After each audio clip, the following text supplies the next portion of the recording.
Միլիոնատիրոջ մայրը գոյատում է հարսի լռության մռայլ ներկայության պայմաններում։ Երբ որդին մեկնում է, կնոջ դիմակն ընկնում է, բացահայտելով մի դաժան անսահման կնոջ։ Տարեց կինը այրվում է տաք արթուկով վնասվում դաժան հարսի կողմից։ Բայց ճշմարտությունը ջրի երես է դուրս գալիս, այն, ինչ որդին բացահայտում է, բացելով այդ դուռը, ընդմիշտ փոխում է ամեն ինչ։ Եթե այս պատմությունը ձեզ հետաքրքրեց, մի մոռացեք բաժանորդագրվել մեր ալիքին, ասեք մեզ, թե որ քաղաքից եք մեզ դիտում, շարունակեցինք։ Առանձնատունը վեհորեն բարձրանում էր Երանի կենտրոն թաղամասում, որպես հուշարձան այն հաջողության, որին Մարկոս Դավիթյանը հասել էր 2 տասնամյակ անխոնջ աշխատանքի ընթացքում։ Սպիտակ պատերը արտացոլում էին կեսօրվա արը, իսկ մանրակրկիտ խնամված այգիները վայրին կատարելության տեսք էին տալիս, որով շատերը հիանում էին հեռվից։ Բայց կատարելությունը, ինչպես Մարկոսը հետագայում կիմանար, կարող է լինել ընդամենը խնամքով կառուցված պատրանք, թաքցնելու այն, ինչ իրականում տեղի է ունենում, երբ ոչ ոք չի նայում։ Տիկին Հելեն Դավիթյանը տան շար. Ժ դիտում էր իր անվասայլակից, որը ռազմավարականորեն տեղադրված էր երկրորդ հարկի պատուհանի մոտ։ 72 տարեկանում նա իր մարմնի վրա կրում էր անցյալի հետքերը, որոնք երբեք լիովին չէին լքում իրեն։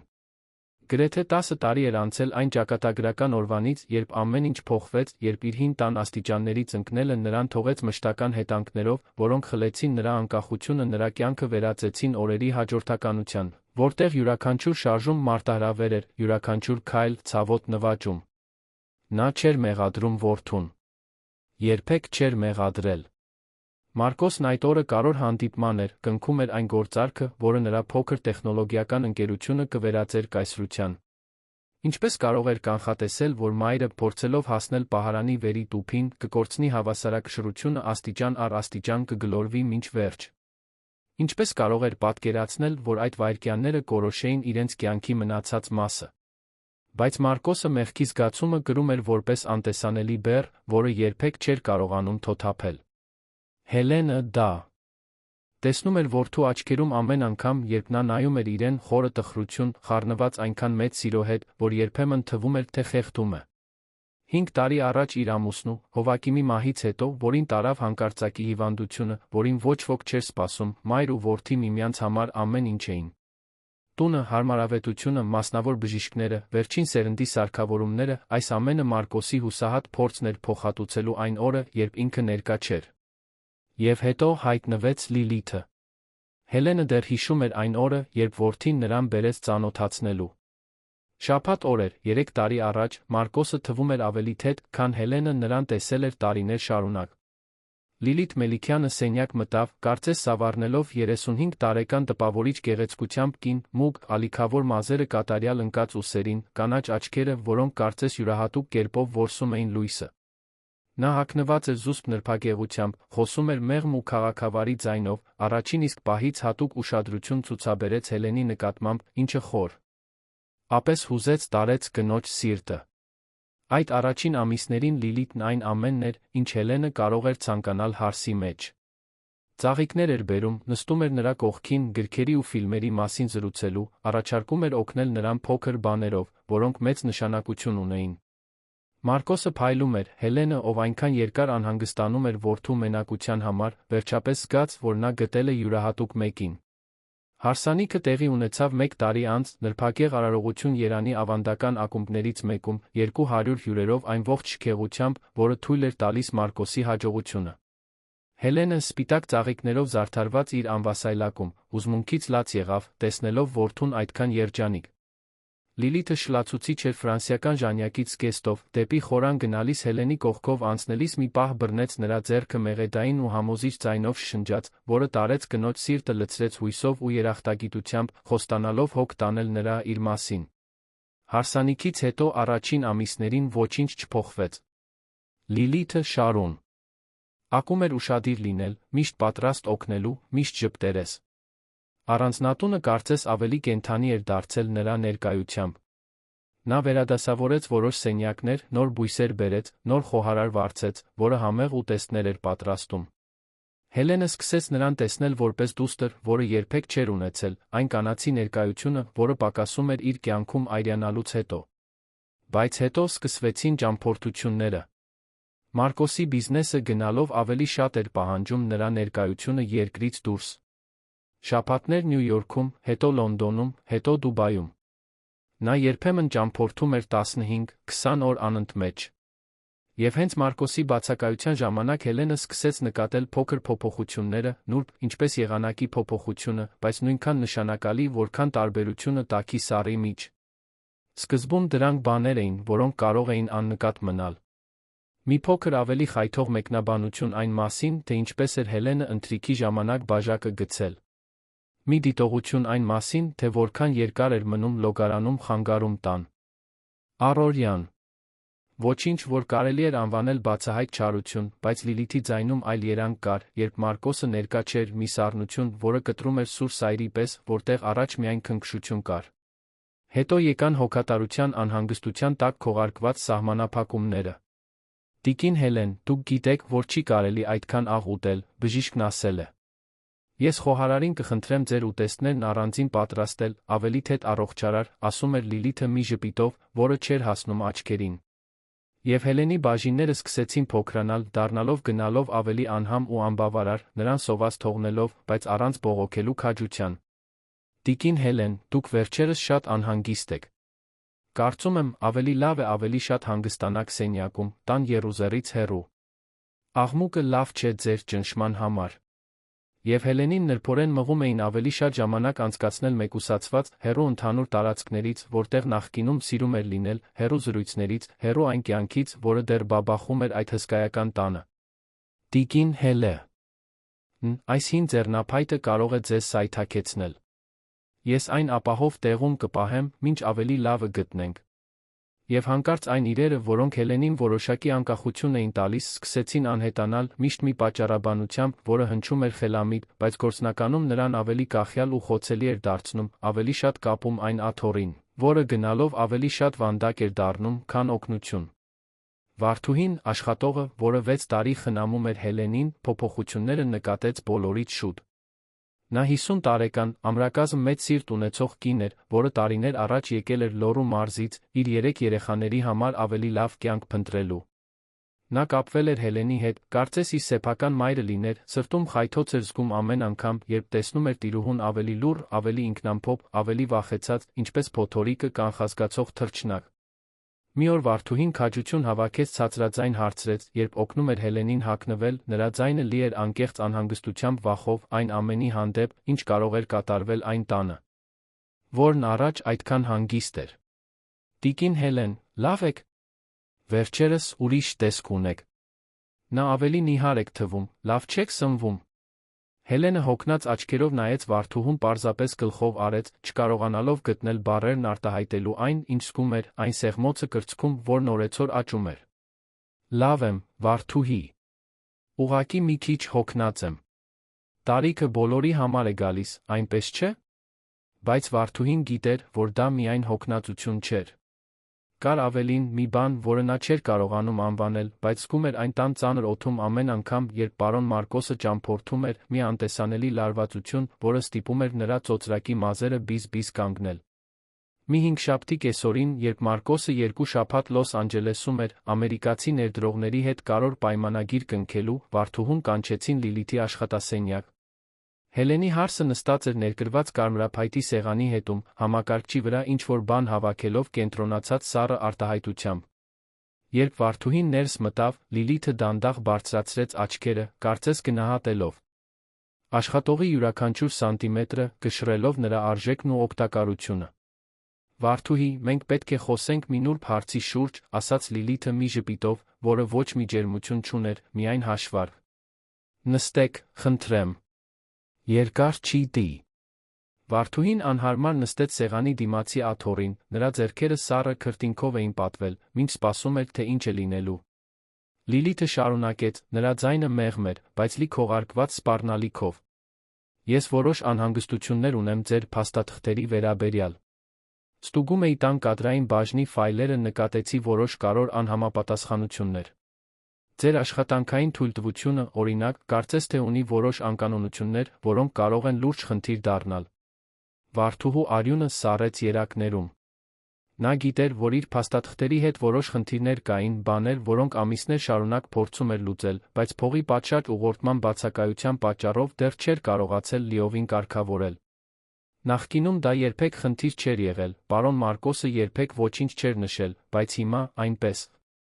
ինչպես Լիլիթն էր խոսում, դա հնչում էր որպես սուր, որը կախված էր նրա գլխավերում բարակ թելից, որը կարող էր կտրվել ցանկացած պահի։ Ես չէի ուզենա, որ սա ավելի մեծ խնդիր դառնա, շարունակեց Լիլիթը, առաջ թեքվելով մատները միահյուսած սեղանի վրա, նրա կանաչ աչքերը հառած վարդուհուն, ինչպես գիշատիչը, որը դիտում է իր զոհին։ Շատ տհաճ կլիներ, եթե իրավասու մարմիններին անհրաժեշտ լիներ ներգրավվել։ Դուք այստեղ ընտանիք ունեք, այնպես չէ՞։ 3 երեխա դպրոցում, եթե չեմ սխալվում։ Սարսափելի կլիներ դատարկ ձեռքերով վերադառնալ Լոռի, առանց երաշխավորագրերի, գուցե նույնիսկ այլ վայրերում աշխատելու սահմանափակումներով։ Իսկ ձեր երեխաները, ինչ կլիներ նրանց հետ։ Վարդուհին կուլ տվեց, զգալով, թե ինչպես է կոկորդը սեղմվում, աչքերը այրվում արցունքներից, որոնք փորձում էր զսպել։ Ինչ նկատի ունեք, հազիվ կարողացավ հարցնել դողացող ձայնով։ Նկատի ունեմ, որ մենք պետք է հստակ փոխըմբռնում ունենանք մեր միջ, պատասխանեց Լիլիթը հաշվարկված հանգստությամբ, յուրաքանչյուր բառը խնամքով ընտրված, առավելագույն ազդեցություն թողնելով։ Ու համար։ Տանը որոշ անհրաժեշտ փոփոխություններ են տեղի ունենում։ Տիկին Հելենը ծերանում է, ավելի շփոթված է դառնում, դուք պետք է նկատած լինեք։ Երբեմն պատկերացնում է բաներ, որոնք տեղի չեն ունեցել, իր գլխում իրավիճակներ է ստեղծում, գիտեք, թե ինչպես է լինում նրա տարիքի մարդկանց հետ։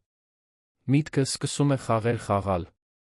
Ես շատ եմ անհանգստանում, որ նա կարող է տարօրինակ բաներ ասել, անիմաստ մեղադրանքներ հնչեցնել, անմեղ մարդկանց ներքաշել երակայությունների մեջ, որոնք գոյություն ունեն միայն իր գլխում։ Եթե դա տեղի ունենա, ես վստահ եմ, որ տեղի կունենա, քանի որ նրա վիճակը միայն վատանալու է, ես պետք է իմանամ, որ կարող եմ հույս դնել ձեզ վրա, որ դուք խելամիտ կլինեք, կհասկանաք, որ դրանք ընդամենը տարիքից հիվանդությունից թուլացած մարդու զառանցանքներ են։ Դուք ինձ հասկանում եք, այնպես չէ, Վարդուհի։ Վարդուհին կոկորդում սեղմված հանգույց զգաց խորը ամոթ, որն այրում էր այտերը։ Նա հիանալի հասկացավ, թե ինչ էր ասվում տողատակերում յուրաքանչյուր չասված, բայց հստակ ենթադրվող բառը։ Լիլիթը գնում էր նրա լռությունը, սպառնա։ Լով նրան աքսորով կործանումով, եթե նա որևէ բան կասկածի տակ դնի կամ պաշտպանի Հելենին։ Դա կատարյալ դաժան արդյունավետ ծուղակ էր Վարդուհին, ում 3 երեխաները կախված էին իր աշխատավարձից, ով կյանքում այլ իրական տարբերակ չուներ, գիտեր, որ թակարդն ընկել է ինչպես կենդանի անտեսանելի վանդակում։ Ես հասկանում եմ, տիկին, շնջաց Վարդուհին, զգալով, թե ինչպես են ամոթն ու անզորությունը քարերի պես ծանրանում ուսերին։ Ես կանեմ այն, ինչ անհրաժեշտ է։ Հիանալի, ժպտաց Լիլիթը, իր ուշադրությունը դարձնելով համակարգչին, կարծես Վարդուհին այլս գոյություն չուներ այդ սենյակում։ Ուրախ եմ, որ համաձայնության եկանք։ Կարող եք գնալ։ Եվ Վարդուհի, դուրս գալիս դուռը փակեք։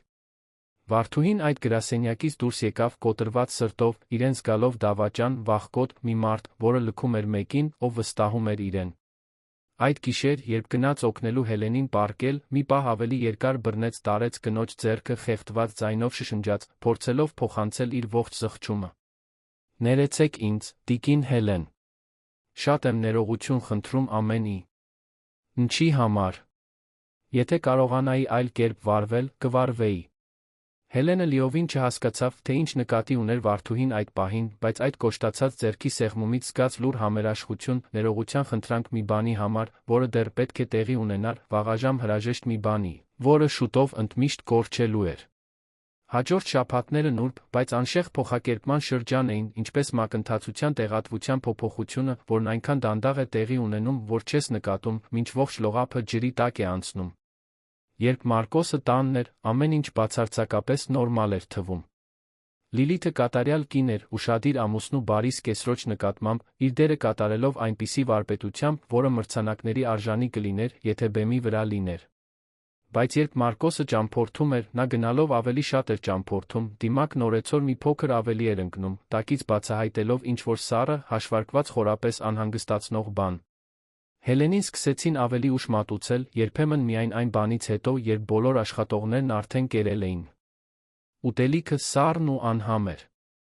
Նրա հագուստը լվանում էին վերջում, օրերով կուտակված մնալով սկսելով վատ հոտ տալ։ Նրա խնդրանքները կատարվում էին դիտավորյալ ուշացումով, երբ կատարվում էին, միշտ ուղեկցվում էին ծանր հոգոցներով, անհամբեր հայացքներով։ Եվ միշտ կային այդ նուրբ մեկնաբանությունները, այն դիտողությունները, որոնք թվում էին անմեղ, բայց կաթիլ թորած թույն էին կրում։ Վերջերս շատ պահանջկոտ եք դարձել, ամեն ինչից բողոքում եք։ Չգիտեմ, ինչու եք այդքան բողոքում, այստեղ ունեք այն ամենը, ինչ մարդը կարող է ցանկանալ։ Ձեր որդին այնքան շատ է աշխատում, ձեզ այս հարմարավետ կյանքը տալու համար, իսկ դուք կարծես թե բոլորովին երախտապարտ չեք, միայն բողոքում եք ու բողոքում։ Ամենավատը նրա մտավոր առողջության վերաբերյալ մշտական ակնարկներն էին, որոնք խնամքով ցանվում էին թունավոր սերմերի պես։ Տիկին Հելեն, դուք արդեն 3 անգամ նույն պատմությունն եք պատմել միայն այսօր։ Շատ եք մոռանում բաները, միգուցե մասնագիտացված բժշկի կարիք ունեք, ասում էր Լիլիթը այլ մարդկանց ներկայությամբ, նույնիսկ երբ դա լրիվ սուտ է։ Պարոն Մարկոս, ես շատ եմ անհանգստանում ձեր մոր համար։ Երեկ նա պնդում էր, որ ես թաքցրել եմ նրա հեռուստացույցի հեռակառավարման վահանակը, բայց այն հենց այնտեղ էր, որտեղ միշտ լինում է, կողքի սեղանիկի վրա։ Նա շատ անհանգիստ էր, գրեթե ագրեսիվ։ Միգուցե ժամանակն է, որ մենք դիտարկենք ավելի սերտ նյարդաբանական հսկողություն, գուցե նույնիսկ հոգեբուժական գնահատում։ Այս բաները նուրբ են, բայց որքան շուտ զբաղվենք, այնքան լավ։ Հելենը սկսեց կասկածել ինքն իրեն, հարցականի տակ դնելով իրականության իր սեփական ընկալումը։ Արդյոք նա իսկապես շփոթվում էր, ինչպես Լիլիթն էր ասում։ Արդյոք նա պատկերացնում էր բաներ, որոնք տեղի չէին ունենում։ Տարիքը դա անում էր մարդկանց հետ, նա դա գիտեր, տեսել էր, թե ինչպես է դա տեղի ունենում ընկերուհիների ծանոթների հետ։ Բայց ոչ, խորքում նա վստահ էր, որ խելագար չէ, որ իր միտքը դեռ հիանալի աշխատում է։ Լիլիթը սարսափելի բան էր անում, ինչ-որ հաշվարկված ու դաժան, դա անում էր այնքան նուրբ, այնքան խելացի կերպով, որ անհնար կլիներ որևէ մեկին ապացուցել։ Մարկոսը, սակայն, սկսում էր նկատել, որ ինչ-որ բան խորապես սխալ է, նույնիսկ եթե չէր կարողանում ճշգրիտ որոշել, թե ինչ։ Ոչ թե Լիլիթի հետ, իր կատարյալ կնոջ, որն այդքան լավ էր հոգ տանում ամեն ինչի մասին, այլ մոր հետ։ Նա ավելի հեռու էր թվում յուրաքանչյուր այցելության ժամանակ, ավելի լուռ, ավելի մարած, կարծես ներքին լույսը աստիճանաբար մարում էր։ Երբ նա փորձում էր խոսել, Հելենը հայացքը փախցնում էր, կարճ ու խուսափողական պատասխաններ տալիս, խուսափում էր նրա աչքերից։ Նա միշտ հոգնած էր թվում, միշտ ուզում էր վերադառնալ սենյակ, միշտ մերժում էր նրա առաջարկները, մի փոքր դուրս գալու, օդ շնչելու, աշխարհը տեսնելու։ Եվ դա նրան խորապես անհանգստացնում էր, քերծելով իր ներսում ինչ-որ բան, որը նա չէր կարողանում անվանել։ Մայրիկ, իսկապես ամեն ինչ լավ է։ Վերջերս այնքան ուրիշ տեսք ունես, այնքան հեռու ես ինձնից, հարցրեց նա մի կիրակի կեսօրին, նստած Հելենի անվասայլակի կողքին բուրավետ այգում, փորձելով թափանցել այն լռության միջով, որը նրանց մեջ հաստատվել էր որպես անտեսանելի պատ։ Հելենը նայեց որդուն զգաց, թե ինչպես սիրտը ցավագին սեղմվեց, ֆիզիկական սեղմում, որը պատեց նրա ողջ կուրծքը։ Ինչպես կարող էր պատմել։ Ինչպես կարող էր ասել, որ այն կինը, որին նա սիրում էր, որը նրան այդքան երջանիկ էր դարձնում, որը լուսավորում էր նրա օրերը, իր կյանքը վերածում էր լուռ մեթոդաբար պլանավորված մղձավանջի։ Մարկոսը չէր հավատա։ Ավելի վատ, նա կիսվելու էր կնոջ մոր միջ, բաժանվելու էր երկու սերերի միջ, Հելենը չէր դիմանա լինել նրա դժբախտության, նրա ցավի, նրա տառապանքի պատճառը։ Արդեն բավականաչափ տառապանք էր պատճառել որդուն, երբ տարիներ առաջ ընկել էր այդ աստիճաններից։ Լավ եմ, որդիս։ Ուղղակի մի քիչ հոգնած եմ, ստեց նա թույլ ժպիտով, որը ոչ ոքի չէր խաբում։ Տարիքը բոլորի համար է գալիս։ Բնական է ավելի լուռ դառնալ, ավելի խորհրդածող։ Մի անհանգստացիր ինձ համար։ Դու ավելի կարևոր բաներ ունես մտածելու, քո գործերը, քո կյանքը։ Մարկոսը չհամոզվեց, նրա բնազդը գոռում էր, որ ինչ-որ բան սխալ է, բայց հարգեց մոր լռությունը, քանի որ չգիտեր, թե ինչպես թափանցել դրա միջով։ Գուցե դա իսկապես պարզապես տարիքն էր, մտածեց նա, թե իր ներսում ինչ-որ խորը բան համառորեն շշնջում էր, որ այդ հոգնած ու վախեցած հայացքի հետում շատ ավելին կա։ Այդ գիշեր Մարկոսը դժվարությամբ քնեց, անընդհատ շրջվելով անկողնում։ Պառկած Լիլիթի կողքին, որը հանգիստ քնած էր, ինչպես մեկը, ով խղճի խայտ չունի, նա անբացատրելի անհանգստություն զգաց, որը սեղմում էր կուրծքը, մոտալուտ վտանգի զգացում, որը ռացիոնալ կերպով չէր կարողանում բացատրել։ Վեր կացավ, մոտեցավ պատուհանին, նայեց լիալուսնով լուսավորված այգուն, ծառերի ստվերները պարում էին գիշերվա սառը քամուց։ Ինչ-որ բան սարսափելիորեն սխալ էր։ Նա դա զգում էր իր էության յուրաքանչյուր թելիկով, իր մարմնի յուրաքանչյուր բջիջով, բայց չէր կարողանում որոշել, թե ինչ, չէր կարողանում մատը դնել անտեսանելի առնահոսող վերքի վրա։ Եվ մինչ Մարկոսը միայնակ պայքարում էր իր սեփական ներքին դերի հետ, չիմանալով, որ իր բնազդը բացարձակապես ճիշտ էր, այն սենյակում, որը շուտով կդառնար Հելենի նոր սարսափելի իրականությունը, Լիլիթը մթության մեջ միայնակ ժպտում էր, մանրակրկիտ պլանավորելով իր ամիսներ շարունակ մշակված ծրագրի յուրաքանչյուր հաջորդ քայլը։ Նա երկար էր սպասել այս շքեղ ու հարմարավետ կյանքին, այս կարգավիճակին, այս լուռ, բայց բացարձակ իշխանությանը։ Նա գալիս էր զրկանքների նվաստացումների մութ անցյալից, որի մասին ոչ ոք չգիտեր, թույլ չէր տա, որ մի թույլ ու զգայուն ծերքին խանգարի այն ամենին, ինչին հասել էր այդքան համբերությամբ ու ջանքերով։ Փոթորիկը նոր էր սկսում ձավորվել հորիզոնում, դեռ ոչ ոք չէր պատկերացնում, թե խավարի ինչ խորության մեջ կքաշվի այդ կատարյալ տունը մոտեցող սարսափելի ամիսներին։ Հելենը իր մենավոր սենյակում քնելուց առաջ ցածրաձայն աղոթում էր, Աստծուց ուժ խնդրելով դիմակայելու գալիքին, կանխազգալով, որ ամենավատը դեռ առջում է։ Իսկ Վարդուհին, քաղաքի ծայրամասում գտնվող իր համեստ տանը, լուռ լալիս էր, գրկած բարձր, երկփեղկված ամեն ինչ կորցնելու կաթվածահար անող վախի նրան լքելու քայքայիչ մեղքի զգացումի միջ, ով իր կարիքն ուներ, հեկեկոցների միջով ինքն իրեն խոստանալով, որ կգտնի օգնելու միջոց, նույնիսկ եթե դա իրեն արժենա այն ամենը, ինչ ունի, նույնիսկ եթե դա նշանակի իր սեփական կայունության վերջը։ Կենտրոնի առանձնատունը, այդքան կատարյալ հիացմունքի առ Ժանի դրսից, իր անթերի այգիներով փայլուն սպիտակ պատերով, այժմ իր նրբագեղ պատերի մեջ մութ գաղտնիքներ էր պահում։ Եվ լռությունը, որը նախկինում պարզապես մեծ ու հանգիստ տան բնական լռությունն էր, այժմ դառնում էր դանդաղ, բայց անխնա աճող դաժանության հարկադիր մեղսակցություն, որը թունավորում էր այն ամենը, ինչին դիպչում էր։ Փոփոխությունը տեղի ունեցավ մի երեքշաբթի առավոտ, ուղիղ 3 ամիս անց Լիլիթի վարդուհու խոսակցությունից։ Մարկոսը նախորդ գիշեր մեկնել էր Տոկիո, որտեղ պետք է 3 շաբաթ անցկացներ, ճապոնացի ներդրողների հետ բարդ գործընկերություն կնքելով։ Դա մինչ այդ նրա կատարած ամենաերկար ճամփորդությունն էր, մեկնելուց առաջ նա անսովոր ուժով գրկեց մորը, կարծես կանխազգալով ինչ-որ բան, որը նրա ռացիոնալ միտքը դեռ չէր կարողանում ըմբռնել։ Լավ հոգ տար քեզ, մայրիկ։ Ցանկացած բան լինի, զանգիր ինձ, կարևոր չէ, թե ժամը քանիսն է։ Խոստանում ես, ասաց նա, Հելենի դեմքը բռնելով ձեռքերի մեջ խորը նայելով նրա հոգնած աչքերին։ Հելենը գլխով արեց, ստիպելով իրեն ժպտալ մի ժպիտով, որը նույնիսկ իրեն չէր խաբում։ Հանգ։ Իսկ գնա, որդիս։ Գործերիդ մեջ ամեն ինչ լավ կլինի։ Ես այստեղ լավ եմ։ Բայց հենց որ Մարկոսի մեքենան անհետացավ էլեկտրոնային դարպասից, Հելենը զգաց, թե ինչպես առանձնատան օդը լիովին փոխվեց, կարծես ծանր ստվեր իջավ յուրաքանչյուր սենյակի վրա։ Դա ֆիզիկական, շոշափելի զգացողություն էր, նա բացարձակ վստահությամբ իմացավ, որ հաջորդ օրերը տարբերվելու են այն ամենից, ինչին մինչ այդ բախվել էր։ Երկար չպահանջվեց, որ Լիլիթը ցույց տա իր իրական մտադրությունները, առանց այլս քողարկումների կամ նրբությունների։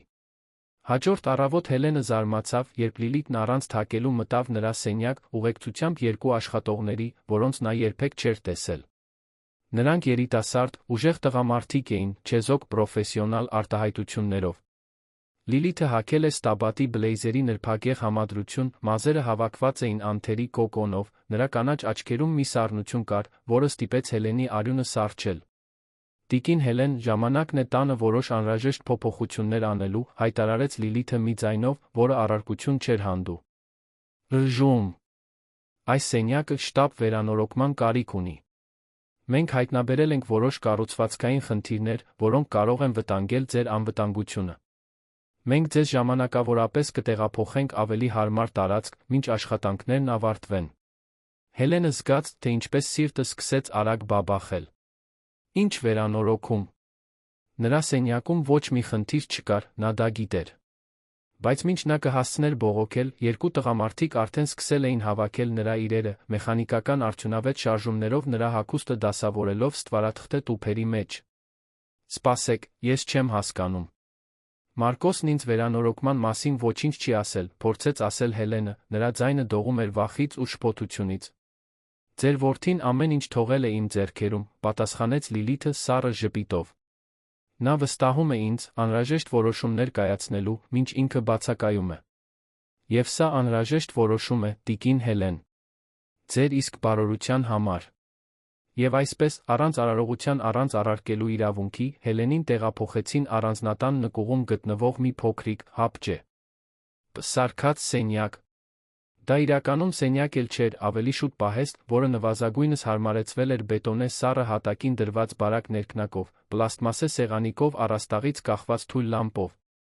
Պատերը խոնավ էին, անկյուններում բորբոսի հետքերով, հոտը երկար ժամանակ փակ մնացած վայրի հոտ էր, խառնված ինչ-որ քիմիական նյութի հետ, որն այրում էր աչքերը։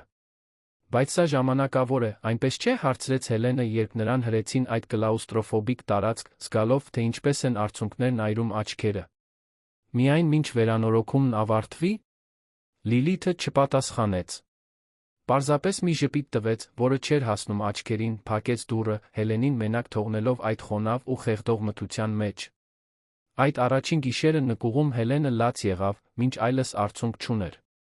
Պառկած բորբոսի հոտով ներծծված բարակ ներքնակի վրա, փաթաթված մաշված վերմակով, որը բավարար չէր հատակից բարձրացող ցուրտը քշելու համար, նա մտածում էր, թե ինչպես է իր կյանքը հասել այս կետին։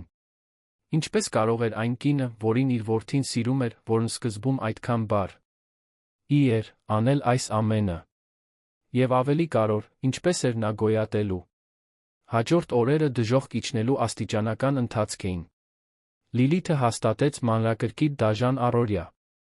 Հելենը սնունդ էր ստանում օրական ընդամենը 2 անգամ, միշտ փոքր սառը բաժիններով, տանը մատուցվածի մնացորդները։ Ջուրը բերում էին հին պլաստիկ շշով, հաճախ գոլ տարօրինակ համով։ Լոգարանը մշտական խնդիր էր, Հելենը պետք է թակեր դուռը աղաչեր, որ ինչ-որ մեկը նրան տանի մոտակա լոգարան, հաճախ ժամերով անտեսվում էր, ստիպված լինելով դիմանալ մինչ տանելիության սահմանը։ Վարդուհին փորձում էր օգնել, երբ կարողանում էր, բայց Լիլիթը նրան հետում էր բազեի պես։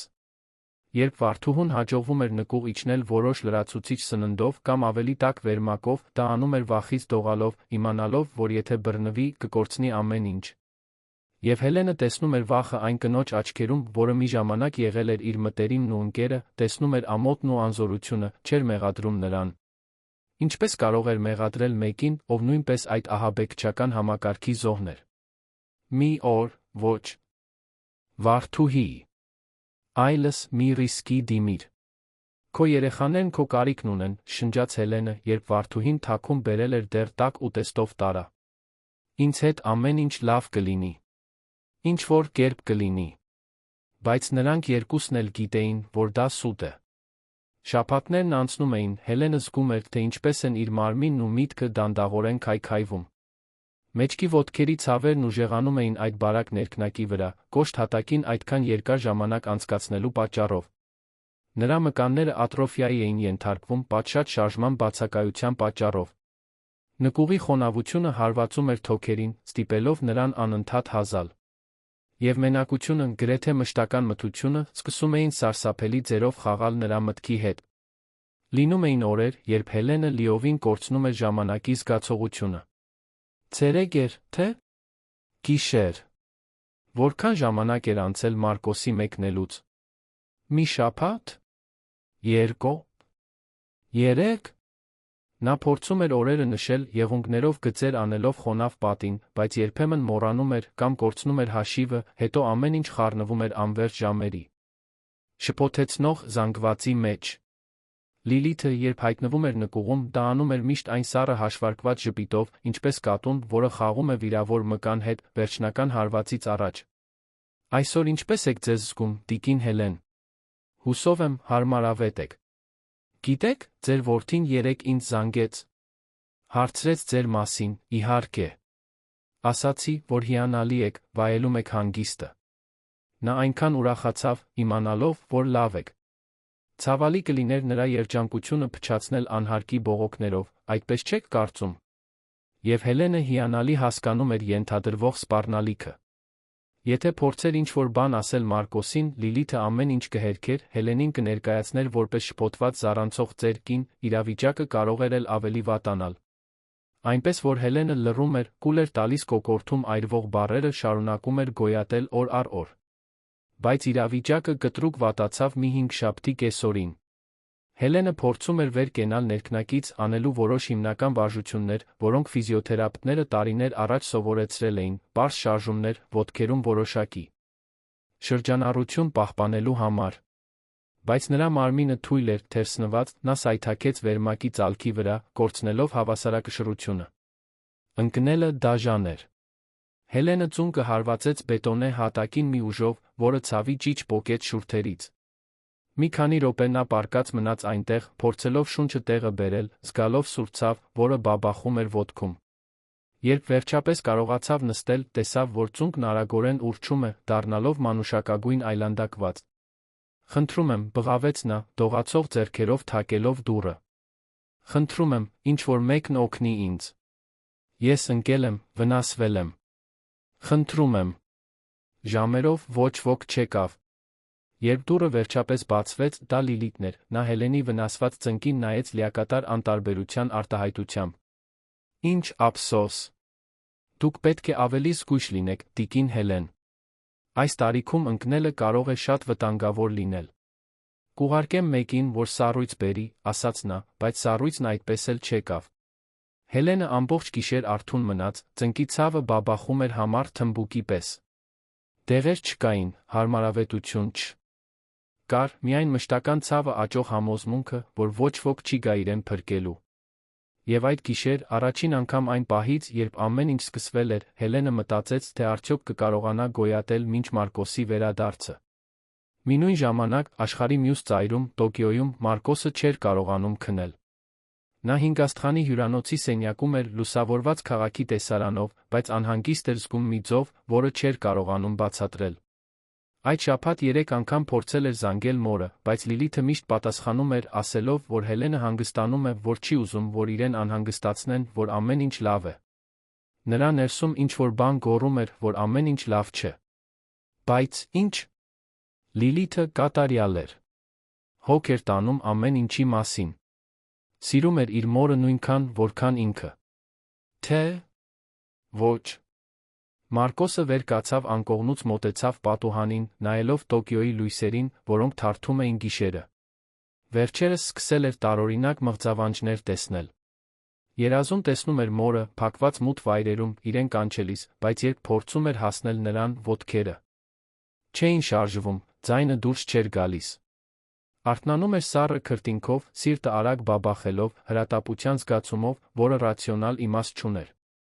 Որոշեց, որ հենց հաջորդ օրվա հանդիպումն ավարտվի, ուղիղ կզանգի մորը, կպնդի, որ խոսի նրա հետ։ Պետք է լսեր նրա ձայնը, համոզվեր, որ նա իսկապես լավ է։ Որովհետև այս զգացողությունը, այս սարսափելի կանխազգացումը, անհնար էր դառնում անտեսել։ Վերադառնալով կենտրոնի առանձնատուն, Հելենը նամակ էր գրում։ Նրան հաջողվել էր, իր հազվադեպ լոգարան գնալուց մեկի ժամանակ, վերցնել մի թղթի կտոր գրիչ, որը գտել էր լքված սեղանիկի վրա։ Դողացող ձեռքերով ցավից ու վախից դողացող ձեռագրով գրում էր որդուն այն ամենը, ինչ տեղի էր ունենում։ Յուրաքանչյուր նվաստացում, յուրաքանչյուր զրկանք, յուրաքանչյուր ահի պահ։ Գրում էր, որովհետև պետք էր հավատալ, որ ինչ-որ կերպ այդ բառերը կհասնեն Մարկոսին, որ նա կիմանա ճշմարտությունը, որ նա կգա իրեն փրկելու։ Սիրելի որդիս, սկսվում էր նամակը, մինչ արցունքները կաթում էին թղթի վրա, լղոզելով թանակը։ Եթե դու կարդում ես սա, ուրեմն դեռ հույս կա։ Պետք է իմանաս, որ քեզ սիրում եմ ամեն ինչից շատ, որ այն ամենը, ինչ կատարվում է, քո մեղքը չէ։ Բայց ես քո օգնության կարիքն ունեմ։ Ես վտանգի մեջ եմ այստեղ, այս տանը, որը պետք է իմ տունը լիներ։ Այն կինը, որին դու սիրում ես, այն չէ, ինչ դու կարծում ես։ Հելենը խնամքով ծալեց նամակը, թաքցրեց ներքնակի մեջ, կողքի փոքր պատրվածքի մեջ։ Կսպասեր ճիշտ առիթի, այն վարդուհուն տալու, կամ ինչ-որ գտնելու, այն Մարկոսի ձեռքը հասցնելու։ Դա նրա միակ հույսն էր, նրա միակ հնարավորությունը։ Բայց հաջորդ առավոտ, երբ Հելենն արթնացավ, նամակն անհետացել էր։ Եվ Լիլիթը կանգնած էր նկուղի դռան մոտ, ծալված թղթերը բռնած մատների արանքում, նրա դեմքը զսպված կատաղության դիմակ էր։ Ուրեմն այսպես ես հատուցում այն ամենի համար, ինչ մենք արել ենք քեզ համար։ Ստերով ու մեղադրանքներով։ Դու իսկապես կարծում ես, որ քո որդին կհավատա մի ծերունազուրկ կնոջ երակայություններին, թքեց Լիլիթը նամակը մանր կտորների պատառոտելով, որոնք դաժան կոնֆետիի պես թափեց Հելենի վրա։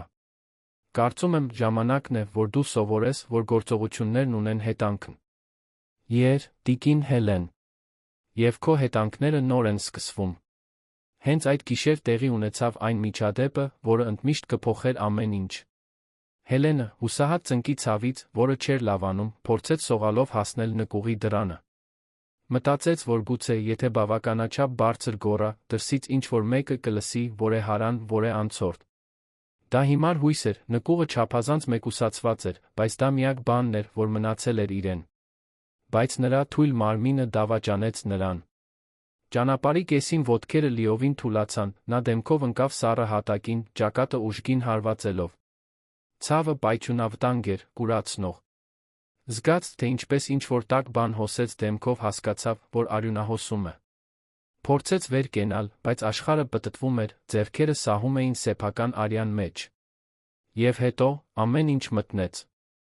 Երբ Հելենն արթնացավ, գաղափար չուներ, թե որքան ժամանակ է անցել։ Ժամեր։ Օրեր։ Պառկած էր ներքնակի վրա, գլուխը փաթաթված էր կտորներով, որոնք այրում էին վերքը։ Ցավն անտանելի էր։ Փորձեց օգնության կանչել, բայց ձայնը դուրս եկավ ընդամենը խռպոտ մրմունջի պես։ Հենց այդ ժամանակ դուռը բացվեց, Լիլիթը ներս մտավ, ուտեստով սկուտեղը ձեռքին։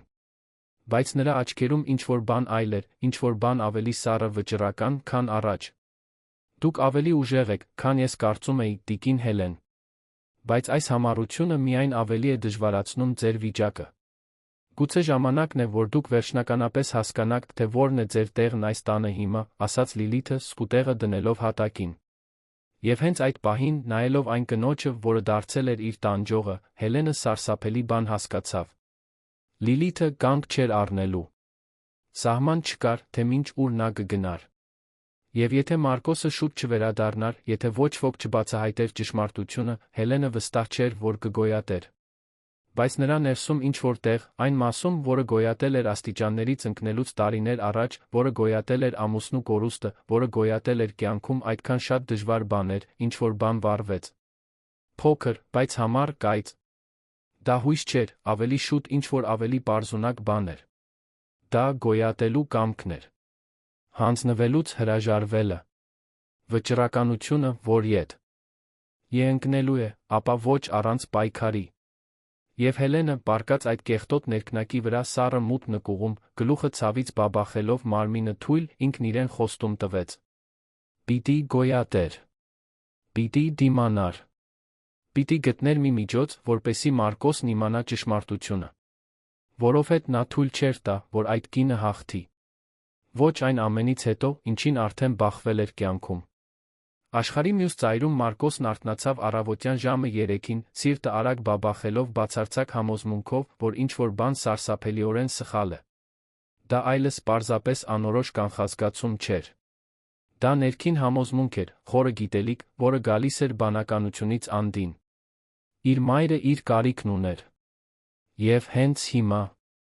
Նա նայեց հեռախոսին, առաջին անգամ կասկածի տակ դրեց, թե արդյոք Լիլիթի տված պատասխանները իսկապես ճիշտ էին։ Ինչու էր մայրը երբեք ուղիղ չէր պատասխանում։ Ինչու միշտ ինչ-որ պատրվակ կար։ Եվ Լիլիթի ձայնի այդ երանգը, երբ խոսում էր մոր մտավոր առողջության մասին, այդ նուրբ ակնարկները շփոթության ապակողմնորոշման մասին, միթե դրանք հենց այն չէին, ինչ նա սպասեր լսել, եթե ինչ-որ բան իսկապես սխալ լիներ Լիլիթի, այլ ոչ թե մոր հետ։ Առաջին անգամ Մարկոսը իրեն թույլ տվեց կասկածել։ Եվ կասկածը մի անգամ ցանվելով սկսեց կատաղի աճել, սնվելով ամիսներ շարունակ փոքր նշաններով, որոնք նա անտեսել էր, փոքր անհամապատասխանություններով, որոնք նա բացատրել էր, փոքր ահազանգերով, որոնք նա լռեցրել էր սիրո վստահության անունից։ Եվ այդ լուսադեմին Տոկիոյում, մինչ Հելենը պայքարում էր գոյատելս մեկ օր մութ նկուղում, իսկ Լիլիթը հանգիստ քնած էր թագավորական չափի անկողնում, որը մի ժամանակ պատկանել էր Մարկոսի ծնողներին, մոր որդու միջ անտեսանելի թելը ուժգին քաշեց, հատելով օվկիանոսներ մայրցամաքներ, գոռալով մեկ հաղորդագրություն, վերադարձիր տուն, քանի դեռ ուշ չէ։ Մարկոսը չկարողացավ սպասել մինչ այդ առավոտվա համար նախատեսված հանդիպման ավարտը։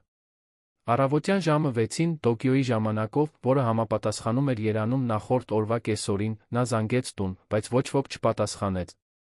Փորձեց Լիլիթի բջջայինը, որն ուղիղ գնաց ձայնային փոստ։ Նորից փորձեց։ Եվ նորից։ Մինչ որ 5-րդ փորձից նա վերջապես պատասխանեց, նրա ձայնը հնչում էր զայրացած քնած։ Մարկոս, այստեղ առավոտյան ժամը 3-ն է։ Ինչ է պատահել։ Ես պետք է մորս հետ խոսեմ։ Հիմա, ասաց Մարկոսը, նրա ձայնը կրում էր մի վճռականություն, որը զարմացրեց նույնիսկ իրեն։ Գծի մյուս կողմում դադար եղավ, հաշվարկված լռություն։ Մայրդ քնած է, Մարկոս։ Դու գիտես, որ նա հանգստի կարիք ունի։ Կարող եմ հաղորդագրություն փոխանցել, երբ արթնանա։ Ոչ։ Ես ուզում եմ հիմա նրա հետ խոսել։ Արթնացրու նրան։ Կարոր է։ Մեկ այլ, ավելի երկար դադար։ Մարկոս, լավ ես։ Սթրեսի մեջ ես թվում։ Գիտեմ, որ այս ուղղորությունը ծանր է եղել։ Գուցե պետք է մի քիչ հանգստանաս։ Լիլիթ, ես լուրջ եմ ասում։ Մորս տուր հեռախոսը։ Հիմա։ Լիլիթի ձայնը նրբորեն փոխվեց, դառնալով ավելի սառը։ Դա խելամիտ չէ, Մարկոս։ Մայրդ վերջերս որոշ նոպաներ է ունեցել։ Շփոթվում է, անհանգստանում։ Բժիշկն ասաց, որ պետք է կայուն ռեժիմ պահպանենք, առանց խանգարումների։ Նրան գիշերվա կեսին արթնացնելը կարող է մեկ այլ նոպա հրահրել։ Ինչ նոպաներ։ Ինչ բժիշկ։ Ինչու ինձ ոչ ոք ոչինչ չի ասել։ Մարկոսի ձայնը ակամա բարձրացավ։ Ես չէի ուզում անհանգստացնել քեզ, մինչ դու այդքան կարևոր գործարքներ էիր կնքում։ Բայց մայրդ լավ չէ, Մարկոս։ Ես խոսել եմ մասնագետների հետ, հետում եմ բոլոր խորհուրդներին։ Երբ վերադառնաս, կխոսենք նրա համար խնամքի լավագույն տարբերակների մասին։ Բայց առայժմ պետք է, որ վստահես ինձ։ Ես անում եմ լավագույնը քո մոր համար։ Բայց Լիլիթի խոսելուձի մեջ, այդ միաժամանակ մեղմ վերահսկող տոնի մեջ ինչ-որ բան սեղմվեց Մարկոսի մտքում։ Նա հիշեց ամիսների ընթացքում փոքր պահեր, փոքր անհամապատասխանություններ, որոնք անտեսել էր։ Այն ձ, թե ինչպես էր մայրը կծկվում, երբ Լիլիթը սենյակ էր մտնում։ Ինչպես էր խուսափում նրա աչքերին նայելուց։ Ինչպես էր միշտ թվում, թե վախենում է սխալ բան ասելուց։ Ես վերադառնում եմ տուն, հանկարծակի հայտարարեց Մարկոսը։ Հենց այսօր։ Ամեն ինչ չեղարկում եմ այստեղ։ Մարկոս, իմպուլսիվ մի եղիր։ Դու 2 շաբաթ է այս բանակցությունների մեջ ես։ Չես կարող պարզապես ամեն ինչ թողնել անհիմն անհանգստության պատճառով։ Անհիմն չէ։ Զգում եմ, որ ինչ-որ բան սխալ է։ Եվ երբ խոսքը մորս մասին է, ես ռիսկի չեմ դիմի։ Վաղը գիշեր այնտեղ կլինեմ։ Եվ մինչ Լիլիթը կհասցներ ավելի շատ վիճել, նա անջատեց։ Ձեռքերը դողում էին, մինչ սկսում էր թռիչքներ փնտրել դեպի երան։ Հաջորդ կապը 6 ժամից էր։ Երկար ճանապարհորդություն էր լինելու, բայց նա տանը կլիներ մոտավորապես 24 ժամից։ Պարզապես պետք էր, որ մայրս մեկ օր դիմանար։ Այն, ինչ Մարկոսը չգիտեր, այն էր, որ այդ զանգը ամեն ինչ փոխել էր։ Լիլիթը, դեռ հեռախոսը ձեռքին, զգում էր, թե ինչպես սառը կատաղություն է բարձրանում ողնաշարով։ Մարկոսը սկսում էր կասկածել։ Նա շուտ էր վերադառնում։ Եվ եթե նա բացահայտեր, թե իրականում ինչ է կատարվում, այն ամենը, ինչ նա կառուցել էր, կփլվեր թղթե տնակի պես։ Նա պետք է գործեր։ Եվ պետք է արագ գործեր։ Լիլիթը իջավ նկուղ, դեռ մետաքսե խալաթով, նրա քայլերն արձագանքում էին բետոնե աստիճաններին։ Երբ բացեց դուռը, գտավ Հելենին արթուն, պառկած ներքնակի վրա, դատարկ աչքերով նայելով առաստաղին։ Ճակատի վերքը վարակվել էր, կարմիր ու ուռած։ Ծունկը մանուշակագույն ու այլանդակված էր։ Հելենը ակնհայտորեն շատ հիվանդ էր, բա։ Ից դեռ գիտակից։ Քո որդին վերադառնում է, հայտարարեց Լիլիթը առանց նախաբանի։ Վաղը նա այստեղ կլինի։ Եվ գիտես, թե ինչ է լինելու, երբ նա գա։ Հելենը փորձեց նստել, բայց մարմինը չենթարկվեց։ Պարզապես գլուխը շրջեց, Լիլիթին նայելու, աչքերը փայլում էին հույսի սարսափի խառնուրդով։ Նա ինձ կգտնի, շնջաց Հելենը խռպոտ ձայնով։ Կտեսնի, թե դու ինչ ես արել։ Լիլիթը ծիծաղեց, բայց դա հումորի ծիծաղ չէր։ Դա ինչ-որ սառը կտրող բան էր։ Իսկապես։ Եվ ինչ նա կտեսնի, տիկին Հելեն։ Մի հիվանդ ծեր կնոջ, որը մի քանի անգամ ընկել է, որովհետ անշնորհք է։ Որը շփոթված ապա կողմնորոշված է, որովհետ տարիքն ու առողջական վիճակը ազդում են նրա մտքի վրա։ Որը տեղափոխվել է ավելի անվտանգ հասանելի սենյակ, որովհետ հին սենյակը վերանորոգվում էր։ Ես ունեմ վերանորոգվող սենյակի լուսանկարներ։ Ես ունեմ բժշկական եզրակացություններ նրա մտավոր վատթարացման մասին։ Ես ունեմ վկաներ, որոնք կհաստատեն նրա աճող շփոթվածությունը։ Հելենը զգաց, թե ինչպես սիրտը խորտակվեց։ Վկաներ։ Վարդուհին երբեք իր դեմ ցուցմունք չէր տա։ Թե կտար։ Վարդուհին։ Այսօր առավոտյան ազատվել է աշխատանքից, շարունակեց Լիլիթը, կարծես կարդալով Հելենի մտքերը։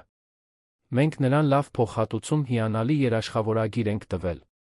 Նա երախտապարտ է գիտի, որ այս տան դեմ որե բան ասելը կնշանակի այլս երբեք աշխատանք չգտնել Երանում։ Արդեն նոր խնամող եմ վարձել, մեկը, ով հասկանում է, թե իրականում ինչպես են գործերն այստեղ ընթանում։ Քեզ չի հաջողվի, ասաց Հելենը, բայց նրա ձայնը թույլ անվստահ հնչեց։ Մարկոսն ինձ ճանաչում է։ Նա կիմանա, որ ես ճշմարտությունն եմ ասում։ Այդպես է։ Ամիսներ շարունակ քո մտավոր շփոթության մասին լսելուց հետո։ Այն բանից հետո, երբ ես լաց լինելով նրան պատմեմ, թե որքան դժվար է եղել քեզ խնամելը, թե ինչպես ես հալյուցինացիաներ ունենում, ինչպես ես ինձ մեղադրում սարսափելի բաների մեջ, որոնք երբեք տեղի չեն ունեցել։ Նա կընտրի հավատալ քեզ, թե ինձ, կնոջը, որին սիրում է, որը երբեք նրան կասկածի առիթ չի տվել։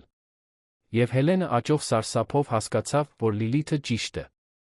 Նա այնքան լավ էր խաղացել, այնքան մանրակրկիտ, որ ստեղծել էր կատարյալ համոզիչ այլընտրանքային իրականություն։ Նույնիսկ եթե Մարկոսը ցանկանար հավատալ մորը, այն ապացույցները, որոնք Լիլիթը խնամքով տնկել էր ամիսների ընթացքում, բավարար կասկած կստեղծեին։ Եվ կասկածը բավարար կլիներ ոչնչացնելու Հելենի փրկության ցանկացած հնարավորություն։ Բայց ես քեզ մի հնարավորություն կտամ, ասաց Լիլիթը, կրանալով ներքնակի կողքին, Հելենի աչքերի մակարդակին լինելու համար։ Երբ քո որդին գա, դու կժպտաս։ Կասես, որ լավ ես։ Որ քեզ շատ լավ են խնամում։ Որ ես հրաշալի եմ։ Եվ կաղաչես, որ նա չեղարկի իր գործուղումները քո պատճառով։ Եթե դա ճիշտ անես, գուցե ես մտածեմ մի փոքր բարելավել քո պայմաններն այստեղ։ Բայց եթե փորձես ինձ բացահայտել, եթե փորձես քո երակայությունները նրան պատմել, ես երդվում եմ, որ կդարձնեմ քո կյանքի մնացած մասն էլ ավելի անտանելի, քան արդեն կա։ Եվ ես կարող եմ դա անել, տիկին Հելեն։ Կարող եմ կանեմ։ Հելենը փակեց աչքերը, զգալով, թե ինչպես են տաք արցունքները հոսում քունքերով։ Նա թակարդում էր։ Կարող չէր, թե ինչ կաներ, Լիլիթն ուներ բոլոր խաղաքարտերը։ Նա ուներ իշխանություն, վերահսկողություն, վստահելիություն։ Իսկ Հելենն ուներ միայն ճշմարտությունը, որին ոչ ոք չէր հավատա։ Մինչ Լիլիթը դուրս էր գալիս նկուղից, Հելենը պառկած մնաց այնտեղ, իրեն զգալով ավելի հուսահատ, քան երբևէ։ Որդին վերադառնում էր, բայց նույնիսկ դա բավարար չէր լինելու նրան փրկելու համար։ Լիլիթը այնքան խելացի էր կառուցել իր բանտը, որ ճաղերն անտեսանելի էին, բայց բացարձակապես իրական։ Բայց կար մեկը, որին Լիլիթը թերագնահատել էր։ Վարդուհին, նույնիսկ աշխատանքից ազատված, նույնիսկ վախեցած, չէր կարողանում ապրել այն մեղքի զգացումով, ինչին թույլ էր տալիս տեղի ունենալ։ Վերջին շաբաթներին նա տեսել էր, թե ինչպես է Հելենը քայքայվում, տեսել էր հետքերը, կապտուկները, վախը այն կնոջ աչքերում, որին տարիներ շարունակ խնամել էր։ Եվ երբ այդ առավոտ նրան ազատեցին աշխատանքից, փողով լի հաստ ծրարով երաշխավորագրով, նա զգաց, որ դա իր վերջին հնարավորությունն է ճիշտը անելու։ Վարդուհին պահել էր Մարկոսի հեռախոսահամարը, որը նա գրել էր տարիներ առաջ, արտակարգ իրավիճակների համար։ Երբեք չէր օգտագործել, բայց միշտ գիտեր, որ մի օր կարող է պետք գալ։ Եվ եթե կար մի օր, որ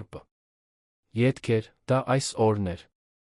Նա սպասեց մինչ երեկո, երբ գիտեր, որ Մարկոսը ինքնաթիռում կլինի, բայց դեռ հաղորդագրություններ ստանալու հնարավորություն կունենա։ Դողացող ձեռքերով նա գրեց կարճ, բայց հզոր հաղորդագրություն։ Պարոն Մարկոս, ես Վարդուհին եմ։ Ներեցեք, որ միայն հիմա եմ խոսում, բայց տիկին Հելենը վտանգի մեջ է։ Տիկին Լիլիթը այն չէ, ինչ դուք կարծում եք։ Խնդրում եմ, երբ տուն հասնեք, ձեր մորը փնտրեք նկուղում։ Եվ պատրաստ եղեք նրան, ինչ կգտնեք։ Ներեցեք, որ ավելի շուտ քաջություն չունեցա։ Պահպանել եմ մի քանի լուսանկար, որոնք թաքուն արել եմ։ Կարող եմ ամեն ինչ ապացուցել։ Խնդրում եմ, փրկեք տիկին Հելենին, քանի դեռ ուշ չէ։ Վարդուհին գցեց 3 լուսանկար, որոնք նրան հաջողվել էր գաղտնի անել վերջին շաբաթներին։ Մեկում պատկերված էր Հելենը նկուղում, շուրջը անմխիթար միջավայրը։ Մյուսում նրա ձեռքերի կապտուկները։ Երրորդում ճակատի վերքը դեռ թարմ արյունահոսող։ Երբ սեղմեց ուղարկել կոճակը, վարդուհին սկսեց լաց լինել։ Չգիտեր, արդյոք դա բավարար կլինի, արդյոք Մարկոսը կհավատա, արդյոք ժամանակին կհասնի։ Բայց նա իր բաժինն արել էր։ Վերջապես ամիսներ շարունակ վախով պարտադրված մեղսակցությունից հետո նա քաջություն էր գտել անելու այն, ինչ ճիշտ էր։ Հաղորդագրությունը հասավ Մարկոսի հեռախոսին, երբ նա Տոկիոյի օդանավակայանում նստեցման հերթում էր։ Երբ բացեց տեսավ լուսանկարները, զգաց, թե ինչպես է գետինը անհետանում ոտքերի տակից։ Դա չէր կարող լինել իր մայրը։ Չէր կարող լինել իր տունը։ Չէր կարող իրական լինել։ Բայց դա իրական էր։ Լուսանկարները չէին ստում։ Եվ հանկարծ ամեն ինչ իմաստ ստացավ։ Բոլոր նշանները, որոնք անտեսել էր, բոլոր պատրվակները, որոնք ընդունել էր, բոլոր կասկածները, որոնք լռեցրել էր։ Մարկոսը վազեց ավիաընկերության գրասեղանի մոտ, սիրտը այնքան ուժեղ էր բաբախում, որ թվում էր, թե պայթելու է։ Ինձ պետք է առաջին թռիչքը դեպի Երան։ Կարո՞ր չէ, թե որքան կարժենա։ Կարո՞ր չէ, առաջին դասը, թե պետք է ոտքի վրա գնամ։ Ինձ պետք է հաջորդ թռիչքի մեջ լինել։ Աշխատակցուհին, վախեցած նրա աչքերի լարվածությունից, արագ ստուգեց համակարգը։ 2 ժամից մասնավոր գործնական թռիչք կա։ Կարող եմ փորձել տեղ գտնել, բայց շատ թանկ կլինի։ Կա։ Ռոր չէ։ Ամրագրեք։ Արեք այն, ինչ անհրաժեշտ է։ Մինչ նստեցմանը սպասում էր, Մարկոսը զանգեց Երանում իր փաստաբան ընկերոջը։ Պետք է, որ հիմա գնաս իմ տուն։ Անհրաժեշտության դեպքում ոստիկանության հետ մտիր։ Մայրս վտանգի մեջ է։ Ապացույցները հիմա կուղարկեմ էլեկտրոնային փոստով։ Եվ հետո զանգեց մեկ այլ ընկերոջ, բժշկի։ Ինձ շտապօգնության մեքենա է պետք իմ տանը։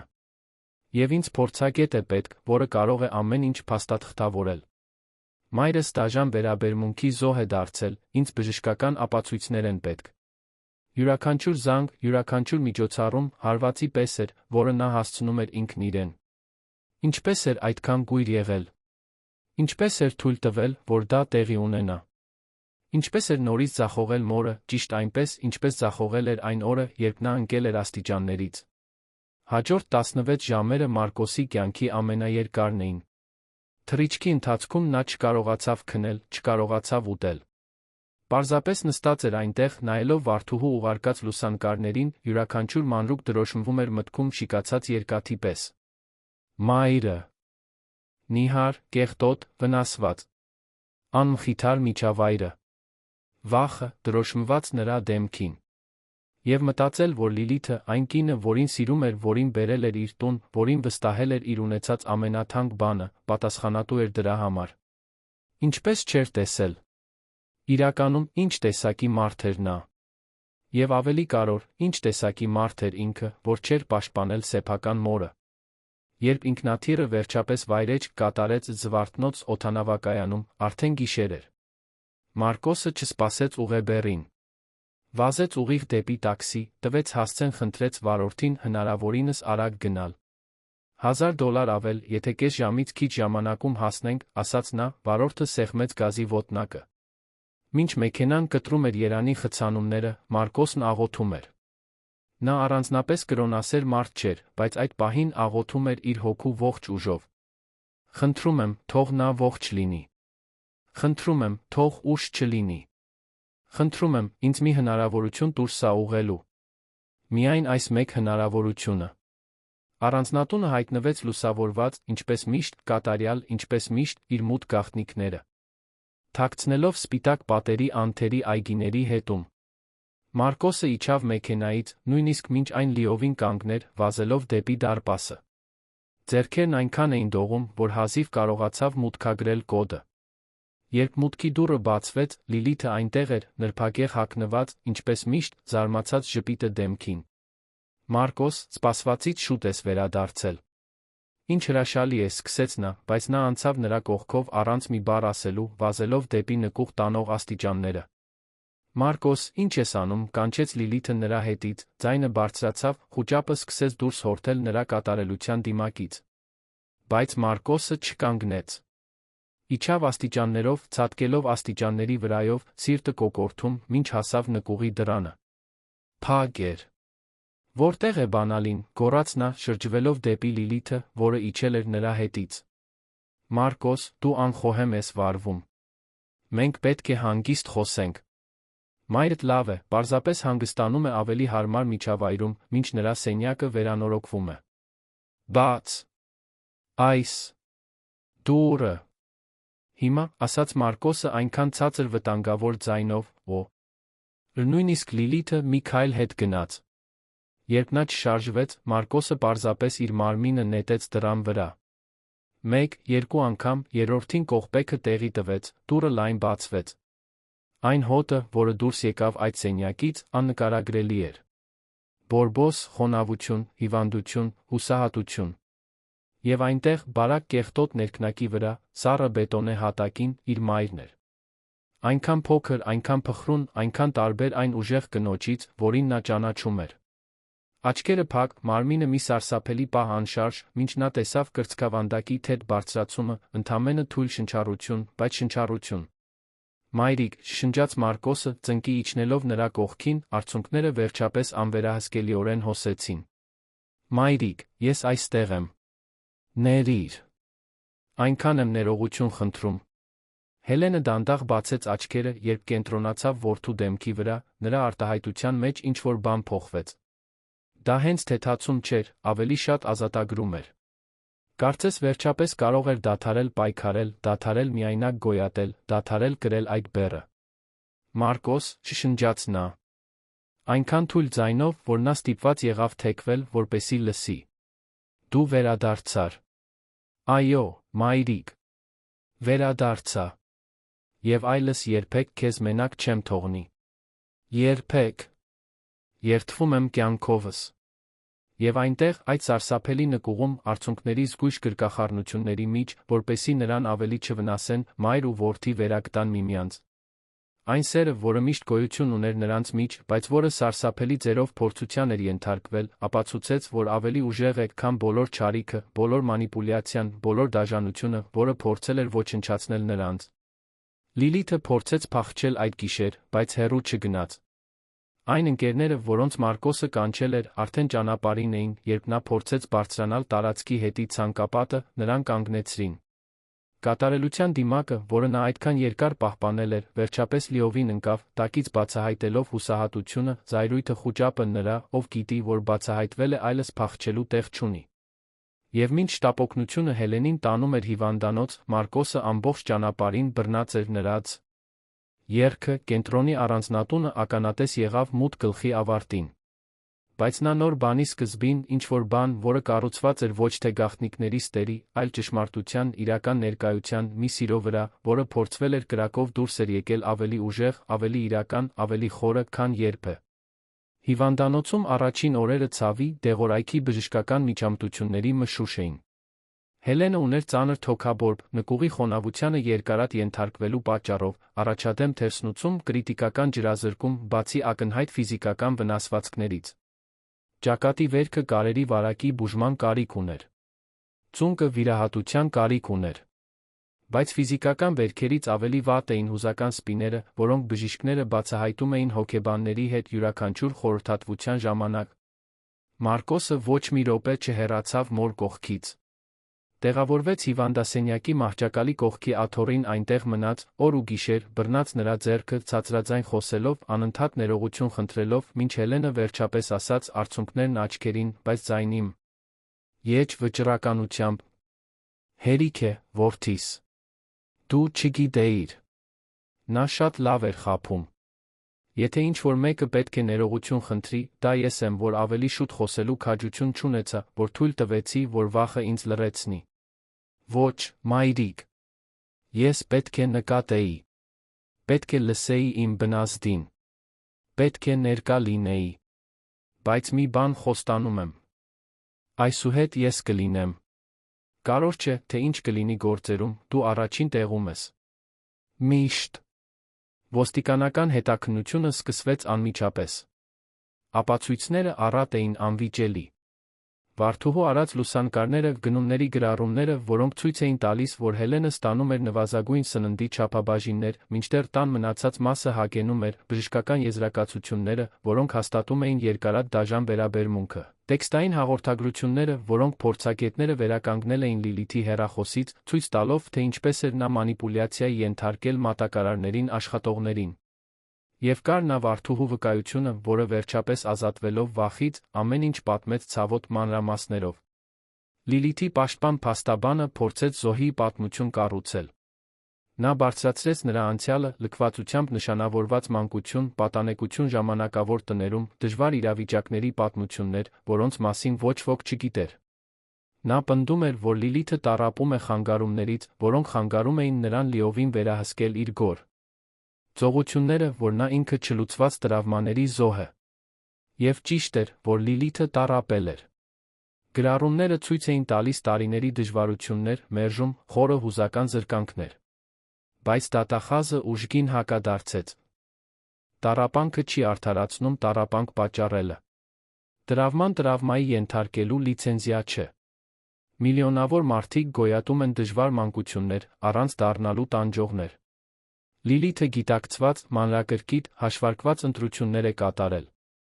Նա պլանավորել է յուրաքանչյուր քայլ, մանիպուլյացիայի է ենթարկել յուրաքանչյուր մարդու, կառուցել է ստերի մշակված ցանց։ Դա հիվանդություն չէ, դա գիտակցված չարություն է։ Դատավարությունը տետ շաբաթներ գրավեց լրատվամիջոցների ուշադրությունը։ Հաջողակ գործարար կնոջ պատմությունը, որը դաժանորեն վերաբերվում էր իր տարեց խոցելի սկեսրոջը, ցնցեց Երանն ու Հայաստանը։ Լրագրողները ճամբար էին դրել հիվանդանոցի դիմաց, որտեղ Հելենը դեռ ապաքինվում էր։ Մարկոսը ստիպված եղավ լրացուցիչ անվտանգություն վարձել մոր անձնական կյանքը պաշտպանելու համար։ Հելենը, երբ փաստաբանները հարցրին, թե արդյոք ցանկանում է մասնակցել դատավարությանը, տատանվեց։ Նրա մի մասը արդարություն էր ուզում էր, որ Լիլիթը վճարի իր արածի համար։ Բայց մյուս մասը, հոգնած վիրավորված մասը, պարզապես խաղաղություն էր, պարզապես ուզում էր մոռանալ, պարզապես ուզում էր վերակառուցել իր կյանքը, առանց անընդհատ վերապրելու տրավման։ Մարկոսը նստեց նրա կողքին, ասաց. «Մայրիկ, ինչ որոշում էլ կայացնես, ես կաջակցեմ։ Եթե ուզում ես ցուցմունք տալ, ես կլինեմ քո կողքին։ Եթե ուզում ես հեռու մնալ, դա էլ կհարգեմ։ Այստեղ սխալ ընտրություն չկա»։ Հելենը օրեր շարունակ մտածեց, մինչ որոշեց. «Ես ցուցմունք կտամ։ Ոչ թե վրեժի համար, այլ որովհետև գուցե իմ պատմությունը թույլ չտա, որ սա տեղի ունենա մեկ այլ մարդու հետ։ Գուցե դա ստիպի ինչ-որ մեկին ավելի ուշադիր լինել նշաններին։ Գուցե մեկ այլ կյանք փրկի»։ Այն օրը, երբ Հելենը մտավ դատարան, իր կյանքի ամենադժվար օրերից մեկն էր։ Նույնիսկ փրկությունից ամիսներ անց, նա դեռ անվասայլակ էր օգտագործում, դեռ տեսանելի հետքեր էր կրում։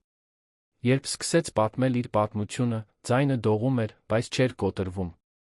Նա նկարագրեց աստիճանական մեկուսացման ամիսները, հոգեբանական մանիպուլյացիան, զրկանքները, մշտական վախը, զգացողությունը, թե փակված է մի մղձավանջում, որից չի կարողանում արթնանալ։ Երբ պաշտպան փաստաբանը փորձեց կասկածի տակ դնել նրա վստահելիությունը, ենթադրելով, որ իր շփոթված միտքը կարող էր խեղաթյուրել իրադարձությունները, Հելենը ուղիղ նայեց նրան, ասաց մի պարզությամբ, որը լռեցրեց դահլիճը. «Ես գիտեմ տարբերությունը շփոթվածության դաժանության միջ։ Ես գիտեմ տարբերությունը մոռանալու, թե որտեղ եմ դրել ակնոցներս, անբավարար սնունդով խոնավ նկուղում փակված լինելու միջ։ Իմ միտքը գուցե կատարյալ չէ 72 տարեկանում, բայց իմ մարմինը պատմում է մի պատմություն, որը ոչ մի մտավոր շփոթություն չէր կարող հորինել»։ Ամբողջ դահլիճը լռեց։ Նույնիսկ պաշտպան փաստաբանը կարծես անխոս մնաց։ Եվ երբ Հելենն ավարտեց իր ցուցմունքը, շատ ներկաների, այդ թվում երդվյալ ատենակալների աչքերում արցունքներ կային։ Լիլիթը դատապարտվեց։ Դատավճիռը երկար էր, արտացոլելով գործողությունների ծանրությունն ու կանխամտածվածությունը։ Երբ դատավճիռը կարդացվեց, Լիլիթը հուզմունք չցուցաբերեց, պարզապես դատարկ հայացք, կարծես վերջապես դիմակը մշտապես ընկել էր, տակը ոչ մի իրական բան չկար։ Մարկոսը, նստած մոր կողքին, բռնեց նրա ձեռքը, շշնջաց. «Ավարտվեց, մայրիկ։ Վերջապես ավարտվեց»։ Բայց շատ առումներով դա նոր էր սկսվում։ Հելենի ֆիզիկական ապաքինումը տեց ամիսներ։ Ծնկի վիրահատությունը բարդ էր, որին հաջորդեց ինտենսիվ ֆիզիոթերապիա։ Նրա շարժունակությունը աստիճանաբար բարելավվեց, բայց երբեք լիովին չէր վերադառնա նախկին վիճակին։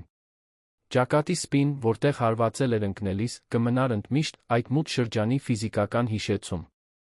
Բայց Հելենը սովորեց չթաքցնել այն։ Այն դարձավ իր պատմության, իր այժմյան ինքնության մի մասը։ Հուզական ապաքինումն էլ ավելի դժվար էր։ Հելենը հաճախակի մղձավանջներ էր տեսնում, արթնանում էր ճչալով, իրեն պատկերացնելով նորից նկուղում։ Խուճապի նոպաներ էր ունենում, երբ աստիճաններին քայլերի ձայն էր լսում կամ երբ մութ սենյակում մենակ էր մնում։ Թերապիան դարձավ նրա առօրյայի մի մասը, շաբաթական սեանսներ, որտեղ նա դանդաղորեն սկսեց մշակել տրավման, բառեր գտնել իր ապրածի համար, վերականգնել իր վստահությունը աշխարհի նկատմամբ։ Մարկոսը նույնպես թերապիայի էր գնում։ Նա խորը մեղքի զգացում էր կրում այն բանի համար, ինչ թույլ էր տվել տեղի ունենալ։ Որ այդքան լիովին խաբվել էր, որ չէր պաշտպանել մորը, երբ նա ամենաշատն էր դրա կարիքն ունեցել։ Նրա թերապևտը նրա հետ աշխատում էր այն գաղափարի շուրջ, որ բռնարարները մանիպուլյացիայի մասնագետներ են, որ թուլություն կամ ձախողում չէր խաբվել մեկի կողմից, ով այդքան ջանք էր գործադրել կատարյալ ճակատ ստեղծելու համար։ Եվ դանդաղ, սեանս առ սեանս, Մարկոսը սկսեց ներել ինքն իրեն։ Առաջին փոփոխություններից մեկը, որ Մարկոսն արեց, աշխատանքի հետ կապված էր։ Նա հրաժարվեց իր ընկերության գործադիր տնօրենի պաշտոնից, ստանձնելով խորհրդատվական դիրք, որը թույլ էր տալիս նրան աշխատել տնից շատ ավելի քիչ ճամփորդել։ Նրա գործընկերները սկզբում բողոքեցին, պնդելով, որ նա էական է ընկերության աճի համար։ Բայց Մարկոսը հաստատակամ էր։ Ես տասնամյակներ եմ անցկացրել այս բիզնեսը կառուցելով իմ ընտանիքի հաշվին։ Գրեթե կորցրի մորս, որովհետև այնքան կենտրոնացած էի մասնագիտական հաջողության վրա, որ կուրացա այն բանի նկատմամբ, ինչն իրականում կարևոր էր։ Ես այս սխալը նորից չեմ կրկնի։ Փող կարող եմ վաստակել, բայց ընտանիքը փոխարինելի չէ։ Կենտրոնի առանձնատունը լիակատար փոխակերպման ենթարկվեց։ Նկուղը մշտապես փակվեց, վերածվելով անմատչելի պահեստային տարածքի։ Հելենը այլս երբեք կարիք չէր ունենա նույնիսկ հիշելու դրա գոյության մասին։ Տան մնացած մասը ամբողջությամբ վերանորոգվեց, դառնալով ավելի հասանելի, ավելի հյուրընկալ, ավելի լուսավոր։ Պատերը ներկվեցին մեղմ ուրախ գույներով։ Պատուհաններն ընդլայնվեցին, ավելի շատ բնական լույսներս բերելու համար։ Դա ֆիզիկական, բայց նա խորհրդանշական փոխակերպում էր։ Վարդուհին վերանշանակվեց շատ ավելի լավ աշխատավարձով, նրա բոլոր փաստաթղթերը կարգավորվեցին Մարկոսի հաշվին, ով վարձեց լավագույն ներգաղթի փաստաբաններին նրա իրավիճակը մեկընդմիշտ լուծելու համար։ Երբ վարդուհին վերադարձավ տուն, Հելենը երկար րոպեներ գրկեց։ Նրան երկուսն էլ լալիս էին, երկուսն էլ միմյանցից ներողություն խնդրում բաների համար, որոնք իրականում իրենց մեղքը չէին։ Դու փրկեցիր իմ կյանքը, վարդուհի։ Դու քաջություն գտար, երբ ես այլս չունեի, ասաց Հելենը։ Իսկ դուք ինձ սովորեցրիք, թե ինչ է նշանակում ուժեղ լինել, նույնիսկ երբ ամեն ինչ կորած է թվում, պատասխանեց վարդուհին։ Երկու կանայք, միավորված ընդհանուր տրավմայով, դարձան ավելին, քան տիրուհի աշխատող։ Նրանք դարձան իսկական ընկերներ, մտերիմներ, միմյանց աջակիցներ բուժման գործընթացում։ Բայց գուցե ամենախորը փոխակերպումը մոր-որդու հարաբերություններում էր։ Մարկոսը, որը նախկինում նյութական իրերով էր փոխհատուցում իրական ներկայության բացակայությունը, սովորեց պարզապես ներկա լինելու արժեքը։ Վաղ էր արթնանում, մոր հետ նախաճաշելու։ Կեսօրներն անցկացնում էր տանը աշխատելով, որպեսզի կարողանար դադարներ վերցնել նրա հետ զրուցել։ Երեկոյան միասին էին ընթրում, կիսվելով օրվա պատմություններով, խոսելով ամեն ինչի ոչնչի մասին։ Իսկ Հելենը, որը նախկինում լռեցնում էր իր զգացմունքները, բեռ լինելու վախից, սովորեց արտահայտվել։ Երբ ինչ-որ բան նրան անհանգստացնում էր, ասում էր։ Երբ օգնության կարիք ուներ, խնդրում էր։ Երբ վախ էր զգում, կիսվում էր։ Իսկ Մարկոսը իր հերթին սովորեց իսկապես լսել, ոչ միայն ականջներով, այլ սրտով։ Մի կիրակի կեսօրին, փրկությունից 6 ամիս անց, մայր ու որդի նստած էին վերանորոգված այգում, թեյ խմում դիտում, թե ինչպես է մայրամուտը Երանի երկինքը ներկում նարնջագույն վարդագույն երանգներով։ Օդում մի խաղաղություն կար, որը նախկինում չկար, մի հանդարտություն, որը ծանր լռություն չէր, այլ իրական անդորր։ Գիտես, որդիս, սկսեց Հելենը, նայելով ծաղիկներին, որոնք միասին էին տնկել, երկար ժամանակ մտածում էի, որ այլս երբեք ապահով չեմ զգա, որ այլս երբեք ոչ ոքի չեմ վստահի, որ վախը ընդմիշտ իմ մշտական ուղեկիցը կլինի։ Իսկ հիմա մեղմորեն հարցրեց Մարկոսը։ Հիմա հասկանում եմ, որ գոյատել եմ։ Ոչ միայն ֆիզիկապես, այլ հուզականորեն։ Այդ կինը փորձեց ինձ ոչնչացնել, փորձեց խլել ինձնից ամեն ինչ, բայց չկարողացավ։ Ես դեռ այստեղ եմ։ Ես դեռ ունեմ քեզ։ Ես դեռ սեր ունեմ իմ կյանքում։ Եվ սա ավելի մեծ հաղթանակ է, քան ցանկացած դատական վճիռ։ Մարկոսը զգաց, թե ինչպես են արցունքներն այրում աչքերը, բայց թույլ տվեց, որ դրանք ազատ հոսեն։ Այլս ամոթ չկար լաց լինելու, զգալու, խոցելի լինելու մեջ։ Դու ամենաուժեղ մարդն ես, որին ես ճանաչում եմ, մայրիկ։ Միշտ եղել ես, բայց հիմա դա տեսնում եմ մի պարզությամբ, որը երբեք չեմ ունեցել։ Հելենը ժպտաց, բռնելով որդու ձեռքը։ Մենք միասին ենք ուժեղ, որդիս։ Սա է, ինչ ես սովորեցի։ Միայնակ, գրեթե չգոյատեցի։ Բայց միասին մենք կարող ենք դիմակայել ցանկացած բանի։ Եվ դա ճիշտ էր։ Հաջորդ ամիսներին մայր ու որդի միասին դիմակայեցին յուրաքանչյուր մարտահրավերի, որը հայտնվեց։ Հելենի մղձավանջներին, որոնց Մարկոսը սովորեց մխիթարել, բռնելով նրա ձեռքը, մինչ նա նորից քնի։ Մարկոսի մեղքի զգացումի նոպաներին, որոնք Հելենը սովորեց մեղմել, հիշեցնելով նրան, որ կարորը ներկան է, ոչ թե անփոփոխ անցյալը։ Դժվար ամսաթվերին, անսպասելի տրիգերներին, տխրության պահերին, որոնք գալիս էին ոչ մի տեղից, ամեն ինչին միասին էին դիմակայում։ Այն տունը, որը նախկինում դաժանության բեմ էր, լացվեց բուժման սրբավայրի։ Դա մեկ գիշերվա մեջ տեղի չունեցավ, դա աստիճանական գործընթաց էր, կառուցված աղյուս առ աղյուս, օր առ օր։ Բայց դա տեղի ունեցավ։ Եվ յուրաքանչյուր փոքր առաջընթաց, յուրաքանչյուր անկեղծ ծիծաղ, յուրաքանչյուր խաղաղության պահ, տոնվում էր որպես հաղթանակ, ինչպիսին իրականում էր։ Վարդուհին դարձավ այդ նոր ընտանեկան կառուցվածքի անբաժանելի մասը։ Նա ոչ միայն աշխատող էր, այլ ընտանիքի անդամ բոլոր կարևոր իմաստներով։ Նրա երեխաները երբեմն գալիս էին այցելության, Հելենը սիրում էր ընդունել նրանց, քաղցրավենիք պատրաստելով, պատմություններ պատմելով։ Տունը նորից կյանք ստացավ, երեխաների խաղի ձայն այգիներում, աշխույժ զրույցներ հյուրասենյակում, տնական ուտեստի հոտ խոհանոցում։ Մի օր, փրկությունից գրեթե 1 տարի անց, նամակ եկավ այնտեղից, որտեղ Լիլիթը կրում էր իր պատիժը։ Մարկոսն այն առաջինը ստացավ տատանվում էր, ցույց տալ այն մորը, թե ոչ։ Բայց հիշելով ազնվության հաղորդակցության իր հանձնառությունը, տարավ այն Հելենի մոտ։ Լիլիթից նամակ է եկել։ Ուզում ես կարդալ, թե նախընտրում ես, որ դեն նետ է։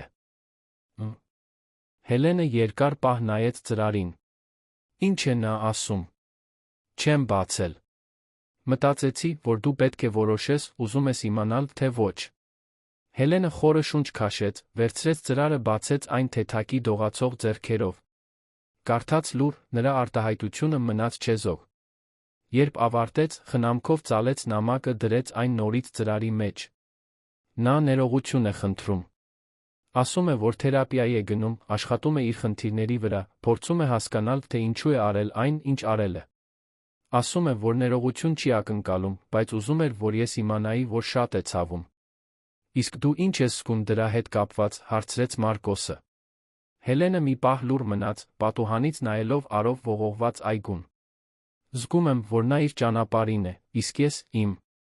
Նրա զղջումը կամ դրա բացակայությունը չի որոշում իմ ապաքինումը։ Ես կարիք չունեմ ներելու նրան, առաջ շարժվելու համար, կարիք չունեմ զայրույթ պահելու, իմ ցավը հաստատելու համար։ Պարզապես պետք է շարունակեմ ապրել, բուժվել, երջանիկ լինել։ Դա բավարար է։ Մարկոսը գլխով արեց, մեկ անգամ տպավորված մոր։ Իմաստությամբ։ Ինչ ես ուզում անել նամակի հետ։ Կարող ես դեն նետել։ Պետք չէ պահել այն։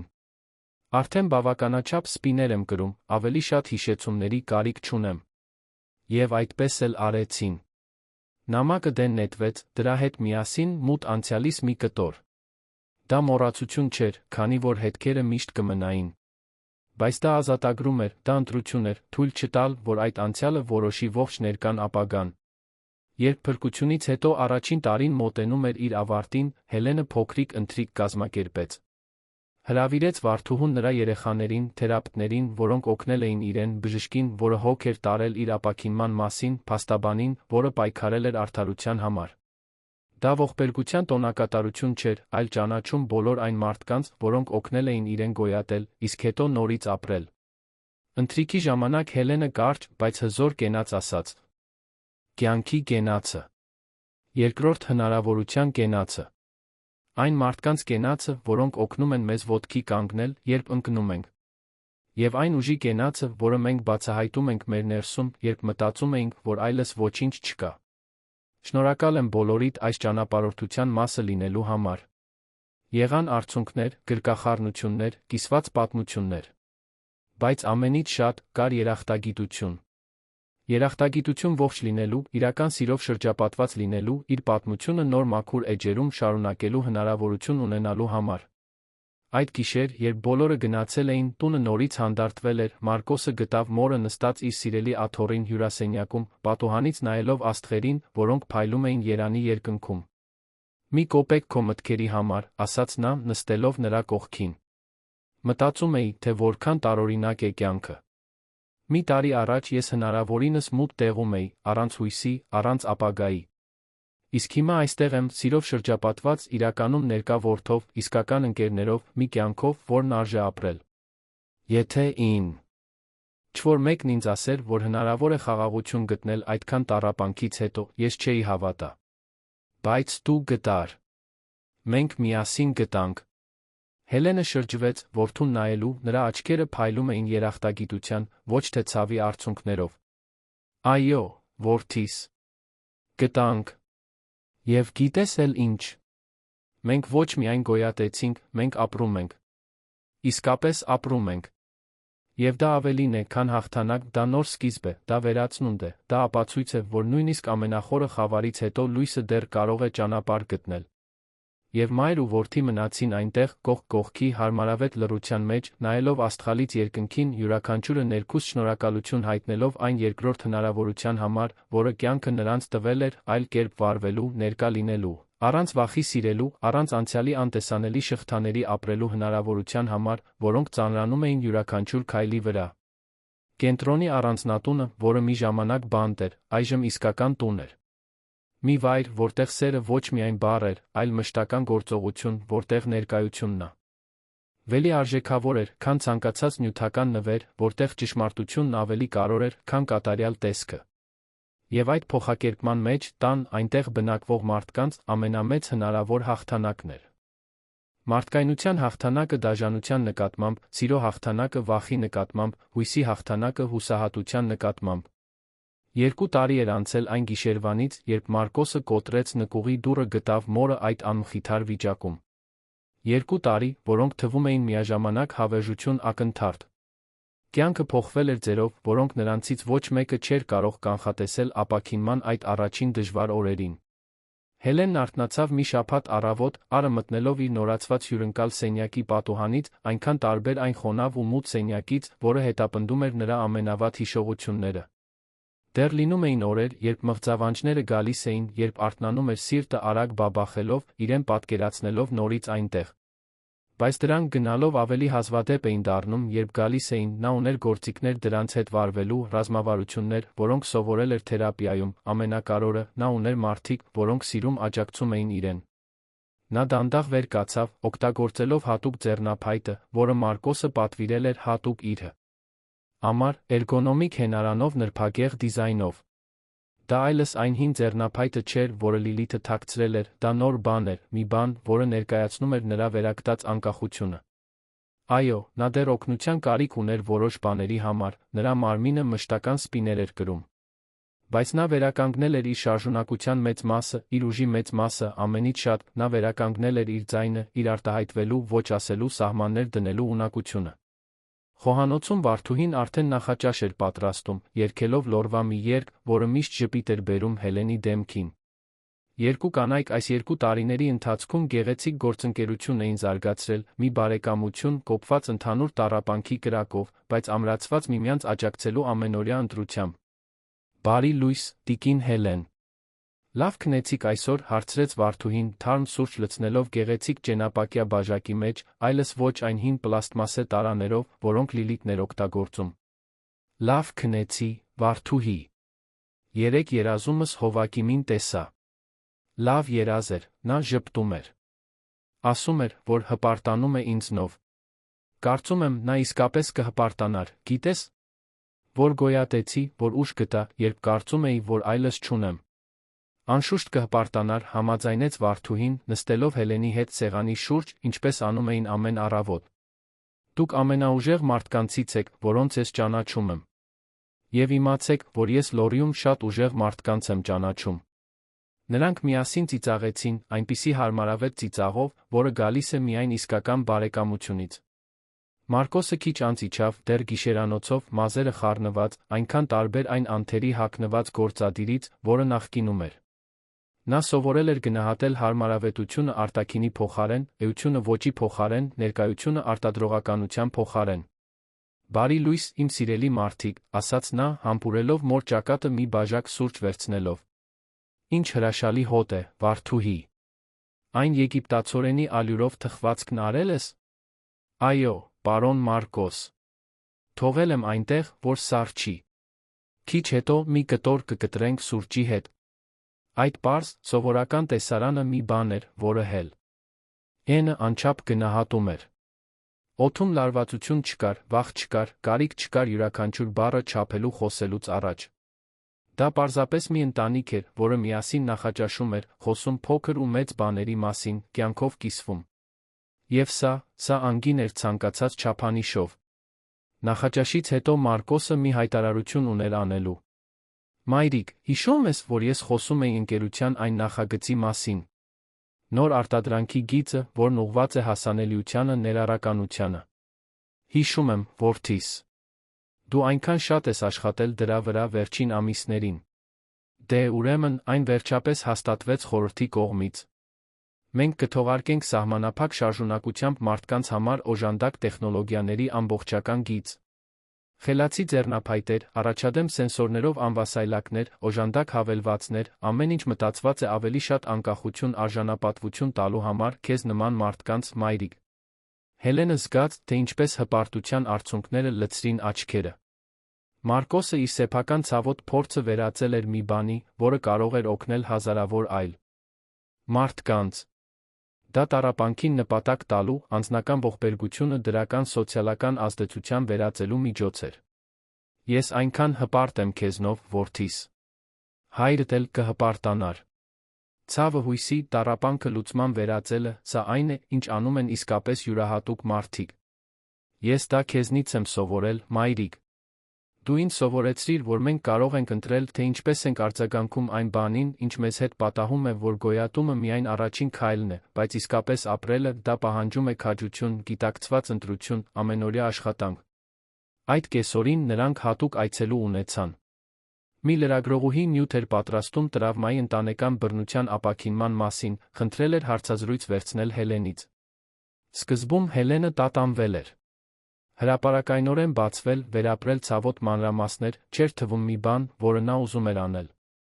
Բայց իր թերապևտի Մարկոսի հետ խոսելուց հետո որոշեց, որ գուցե իր պատմությունը կարող է օգնել այլ մարդկանց, կարող է ստիպել ինչ-որ մեկին ճանաչել բռնության նշանները, կարող է քաջություն տալ ինչ-որ մեկին խոսելու։ Հարցազրույցը անցկացվեց զգայունությամբ հարգանքով։ Լրագրողուհին, Անահիտ անունով 40 անց մի կին, զգույշ հարցեր էր տալիս, Հելենին իր սեփական տեմպով խոսելու հնարավորություն տալով։ Տիկին Հելեն, ինչ կցանկանայիք, որ մարդիկ հասկանային ձեր փորձառությունից, հարցրեց Անահիտը մի պահ։ Հելենը երկար մտածեց, նախքան պատասխանելը։ Կցանկանայի, որ մարդիկ հասկանային, որ բռնությունը կարող է տեղի ունենալ ցանկացած վայրում, նույնիսկ ամենագեղեցիկ տներում, այն ընտանիքներում, որոնք ամենակատարյալն են թվում։ Կցանկանայի, որ հասկանային, որ բռնության զոհերը թույլ կամ հիմար չեն, նրանք մարդիկ են, որոնք թակարդն են ընկել իրավիճակներում, որոնք խնամքով կառուցվել են նրանց բանտարկելու համար։ Եվ կցանկանայի, որ իմանային, որ հնարավոր է գոյատել, հնարավոր է ապաքինվել, բայց դա տեղի է ունենում միայն այն դեպքում, երբ մենք խոսելու քաջություն ունենք, երբ ունենք մարդիկ, որոնք պատրաստ են իսկապես լսել մեզ։ Իսկ մեկին, ով գուցե հիմա նման բանի միջով է անցնում, ինչ ուղերձ կթողնեիք։ Հելենը ուղիղ նայե Ստեսախցիկին, նրա պարզ հաստատուն աչքերով։ Խոսեք։ Կարևոր չէ, թե ինչ վախ եք զգում, խոսեք։ Պատմեք ինչ-որ մեկին, ցանկացած մարդու, ով պատրաստ է լսել։ Եվ եթե առաջին մարդը չհավատա, պատմեք մյուսին, մինչ գտնեք մեկին, ով կհավատա կօգնի։ Որովհետև դուք արժանի եք լսված լինելու, արժանի եք պաշտպանված լինելու, արժանի եք առանց վախի ապրելու։ Եվ աշխարհում կան մարդիկ, որոնք ուզում են օգնել, որոնք կհավատան ձեզ, որոնք կպայքարեն ձեր կողքին։ Պարզապես պետք է գտնել նրանց։ Երբ հարցազրույցը մի քանի շաբաթ անց եթեր հեռարձակվեց, արձագանքը ապշեցուցիչ էր։ Հելենը հարյուրավոր նամակներ, էլեկտրոնային նամակներ ստացավ մարդկանցից, որոնք կիսվում էին իրենց սեփական պատմություններով, շնորհակալություն հայտնում իր խոսելու քաջության համար, ասելով, որ իր պատմությունը ուժ է տվել իրենց սեփական քայլերն անելու դեպի ազատություն բուժում։ Դա միաժամանակ ճնշող ուժ տվող էր։ Մի նամակ հատկապես խորապես հուզեց Հելենի սիրտը։ Դա 50 տարեկան Մարինե անունով մի կնոջից էր, որը գրել էր, թե գտնվում է նմանատիպ բռնության իրավիճակում, թմրամոլ որդու կողմից, որ Հելենի պատմությունը իրեն քաջություն է տվել վերջապես օգնություն փնտրելու։ Ձեր խոսելու քաջության շնորհիվ, գրել էր Մարինեն, ես քաջություն գտա փրկելու իմ սեփական կյանքը։ Դուք ոչ միայն գոյատեցիք, այլ մեզ ցույց տվեցիք, որ հնարավոր է լիարժեք ապրել տրավմայից հետո։ Շնորհակալ եմ, որ գոյություն ունեք, որ պայքարում եք, որ խոսում եք։ Հելենը այդ նամակը կարդաց Մարկոսի համար, երկուսն էլ հուզմունքից լալիս էին։ Գիտես, որդիս, երկար ժամանակ մտածում էի, թե ինչու էր այդ ամենը պատահել։ Ինչու ես։ Ինչու մեր ընտանիքը։ Բայց գուցե հարցը ինչու ի մեջ չէ, գուցե այն բանի մեջ է, թե ինչ ենք անում այն բանի հետ, ինչ մեզ հետ պատահում է։ Եվ եթե իմ ցավը կարող է թեթացնել մեկ այլ մարդու ցավը, եթե իմ պատմությունը կարող է մի կյանք փրկել, ուրեմն դա իզուր չէր։ Մարկոսը գրկեց մորը, խորը երախտագիտություն զգալով նրան իր կյանքում ունենալու, նրա իմաստության, նրա ուժի, նրա առատաձեռն սրտի համար, որը նույնիսկ այդքան ցավից հետո դեռ կարողանում էր մտածել ուրիշներին օգնելու մասին։ Հա ջոր։ Դա ամիսները ավելի շատ դրական փոփոխություններ բերեցին։ Հելենը սկսեց կամավորություն անել խոցելի տարեցների համար նախատեսված ապաստարանում, կիսվելով իր պատմությամբ, հուզական աջակցություն առաջարկելով, օգնելով վարչական մասում։ Նա դրանում նպատակ գտավ աշխարհին հետ տալու իր փորձը ուրիշներին կոնկրետ օգնության վերածելու միջոց։ Մարկոսը պաշտոնապես թողարկեց իր ընկերության հասանելիության արտադրանքի գիծը, դա սպասվածից ավելի մեծ հաջողություն ունեցավ։ Բայց արտրային հաջողությունից ավելի շատ օգտատերերի պատմություններն էին, որոնք հուզում էին նրան։ Մարդիկ լուսանկարներ էին ուղարկում, օգտագործելով արտադրանքը, պատմում, թե ինչպես է դա փոխել իրենց կյանքը, շնորհակալություն հայտնում, որ վերջապես ունեն տեխնոլոգիա, որը նրանց արժանապատվությամբ հարգանքով է վերաբերվում։ Դա այն քավությունն էր, որի կարիքն ուներ Մարկոսը, ապացույցը, որ կարող է իր դիրքն ու ռեսուրսներն օգտագործել աշխարհում իրական բարիք գործելու համար։ Վարդուհին իր հերթին գրանցվել էր բուժքույրական երեկոյան դասընթացների, մի հին երազանք, որը երբեք հետապ ընտելու հնարավորություն չէր ունեցել։ Մարկոսը վճարում էր դասընթացի համար, հարմարեցնում էր նրա գրաֆիկը, որպեսզի նա կարողանա սովորել առանց ճնշման։ Տիկին Հելեն, միշտ երազել եմ ավելին անել, ճանաչված մասնագիտություն ունենալ, խոստովանեց Վարդուհին մի օր։ Եվ հիմա, 52 տարեկանում, ես բուժքույր կդառնամ։ Երբեք ուշ չէ նորից սկսելու համար։ Երբեք, համաձայնեց Հելենը, հուզված։ Դու արժանի ես յուրաքանչյուր հնարավորության, Վարդուհի։ Դու փրկեցիր իմ կյանքը, հիմա կփրկես շատ ուրիշների կյանքեր։ Մի աշնանային կեսօրին, փրկությունից ուղիղ 3 տարի անց, Հելենը նստած էր այգում, որն այժմ լի էր ծաղիկներով, որոնք ինքն էր օգնել տնկել։ Նկուղը լիովին վերանորոգվել վերածվել էր խաղասենյակի, Վարդուհու երեխաների հնարավոր այցելությունների համար։ Այդ տան ոչ մի տարածք այլս վատ հիշողություններ չէր պահում։ Ամեն ինչ նորացվել էր, վերաիմաստավորվել, փոխակերպվել։ Մարկոսը դուրս եկավ այգի 2 բաժակ թեյով նստեց մոր կողքին։ Նրանք մի քանի րոպե հարմարավետ լռության մեջ մնացին, պարզապես վայելելով թռչուն ների երգը, ծաղիկների բույրը։ Ինչի՞ մասին ես մտածում, մայրիկ, վերջապես հարցրեց Մարկոսը։ Մտածում էի, թե որքան բախտավոր եմ, պատասխանեց Հելենը ժպիտով։ Գիտեմ, որ կարող է տարօրինակ թվալ դա ասել այն ամենից հետո, ինչի միջով անցել եմ, բայց դա ճիշտ է։ Ես բախտավոր եմ, որ գոյատել եմ։ Բախտավոր եմ, որ ունեմ քեզ, մի որդի, որն ինձ իսկապես սիրում է, որը սովորել է այդ սերը ցույց տալ ոչ միայն իրերով, այլ ներկայությամբ։ Բախտավոր եմ, որ ունեմ Վարդուհուն շատ ուրիշների, որոնք օգնել են ինձ։ Եվ բախտավոր եմ, որ իմ ներսում գտել եմ մի ուժ, որի գոյության մասին չգիտեի։ Մարկոսը բռնեց մոր ձեռքը։ Ես եմ բախտավոր, որ ունեմ քեզ։ Որ դու չհանձնվեցիր, նույնիսկ երբ պետք է որ անհնար թվար շարունակելը։ Որ դու ինձ երկրորդ հնարավորություն տվեցիր լինելու այն որդին, որին դու միշտ արժանի էիր։ Որ ինձ սովորեցրիր, թե ինչն է իրականում կարոր կյանքում։ Միասին սովորեցինք, որդիս։ Երկուսս էլ աճեցինք։ Երկուսս էլ փոխվեցինք։ Եվ մենք դրանից ավելի լավն ենք։ Եվ դա ճիշտ էր։ Մարկոսն այլս այն հաջողությամբ տարված գործադիրը չէր, որն աշխատանքը ամեն ինչից վեր էր դասում։ Նա հավասարակշռություն էր գտել, սովորել էր, որ ներկա լինելն ավելի արժեքավոր է, քան ցանկացած պաշտոնի բարձրացում կամ պայմանագիր։ Հելենն այլս վախով լռեցված կինը չէր, որը կուլ էր տալիս իր կարիքները չանհանգստացնելու համար։ Նա գտել էր իր ձայնը, սովորել էր այն օգտագործել վճռականությամբ, բայց նա կարեկցանքով։ Այդ գիշեր նրանք մեկ ընտանեկան ընթրիք ունեցան։ Վարդուհին բերել էր իր երեխաներին, որոնք արդեն դեռահաս էին, սիրում էին Հելենի հետ ամեն ինչի մասին խոսել։ Մարկոսը պատրաստել էր տան ֆիրմային ուտեստը, ռիզոտո, որը սովորել էր պատրաստել իր խոհարարական դասերին, մեկ հոբբի, որը որդեգրել էր տանն ավելի շատ ժամանակ անցկացնելու համար։ Սեղանը լի էր ուտեստով, ծիծաղով, աշխույժ զրույցով, շոշափելի սիրով։ Նախքան ուտել սկսելը, Հելենը խնդրեց կենաց ասել։ Բարձրացնելով իր բնական հյութի բաժակը, նա ասաց. Ընտանիքի կենացը ոչ պարտադիր արյունակցական, այլ սրտանց։ Նրանց կենացը, ովքեր մեր կողքին են մնում ամենամութ պահերին, մեզ հետ տոնում լույսի պահերին։ Երկրորդ հնարավորության կենացը, որը կյանքը մեզ տվեց։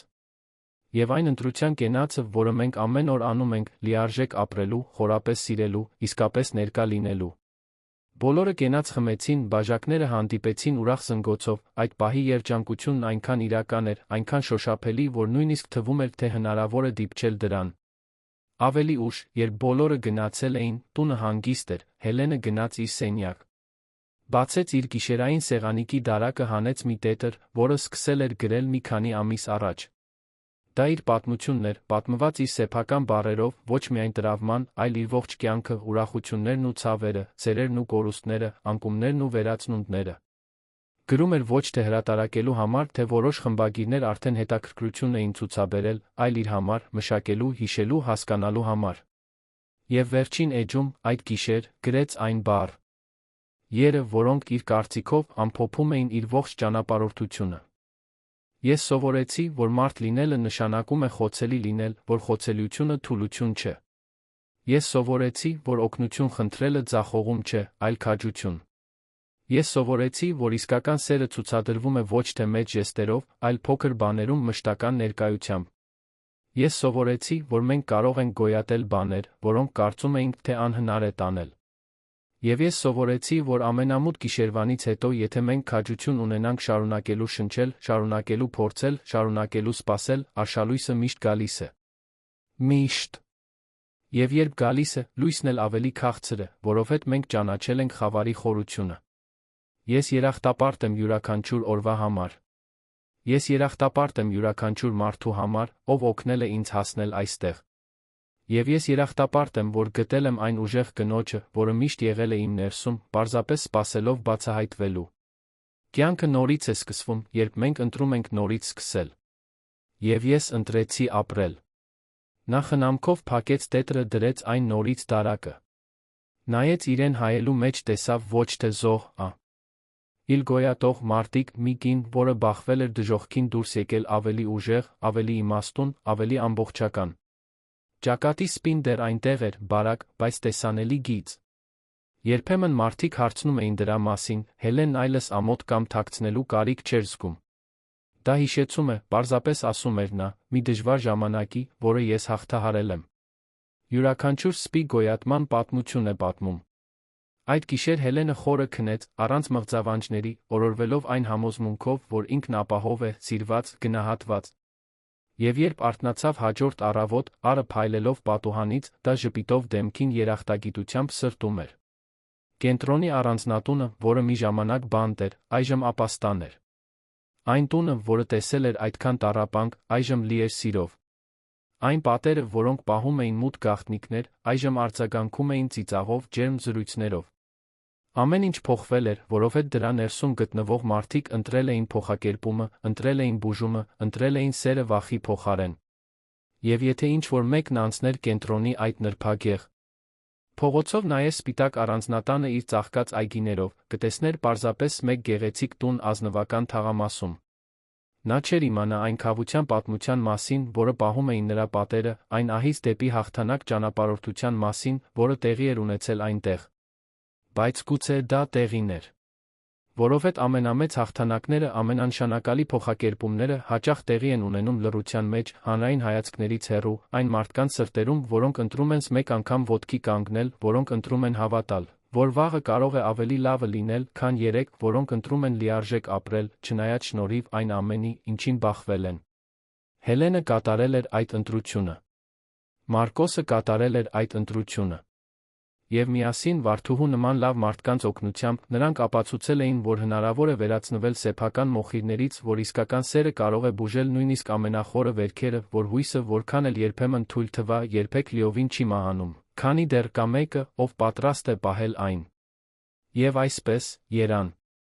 ի աստղալից երկնքի տակ, բանտից տուն վերածված առանձնատանը նույնպես փոխակերպված մի ընտանիք խաղաղ քնած էր, իմանալով, որ հաղթել են ոչ թե այն պատճառով, որ չարը երբեք չի դիպել իրենց, այլ որովհետև երբ դիպավ, նրանք հրաժարվեցին թույլ տալ, որ դա որոշի, թե ովքեր են իրենք։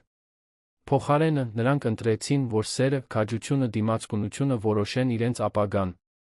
Եվ այդ ապագան կառուցված անցյալի ավերակների վրա, բայց միշտ նայելով առաջ փայլում էր ավելի լավ օրերի խոստումով, այն համոզմունքով, որ միասին կարող են դիմակայել ցանկացած բանի, այն թանկարժեք իմաստությամբ, որ լիարժեք ապրելը, խորապես սիրելը, իսկապես ներկա լինելը միակ գանձերն են, որոնք իրականում կարող են վերջում։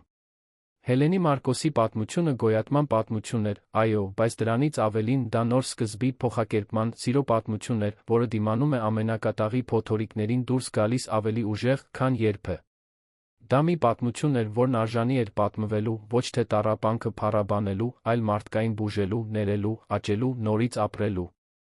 ունակությունը տոնելու համար։ Եվ մինչ գիշերը իր աստղալից թիկնոցով ծածկում էր երանը, այն առանձնատանը կենտրոնում երեք մարդ քնած էին այն խորը քնով, ովքեր գիտեն, որ գտնվում են հենց այնտեղ, որտեղ պետք է լինեն, անում են հենց այն, ինչ պետք է անեն, սիրվում են ամենաիսկական ձով։ Եվ սա, վերջում, այն ամենն էր, ինչն իրականում կարող էր։ Պատմության ավարտը, սիրելի ունկնդիրներ, հուսով ենք, որ Հելենի Մարկոսի վարդուհու պատմությունը խորապես հուզեց ձեր սրտերը։ Եթե դուք հուզվեցիք ցավի հաղթահարման, խավարի լույսի այս ճանապարհորդությունից, դրեք ձեր հավանումը, բաժանորդագրվեք ալիքին մեկնաբանություններում պատմեք, թե ինչն է ձեզ ամենաշատը տպավորել։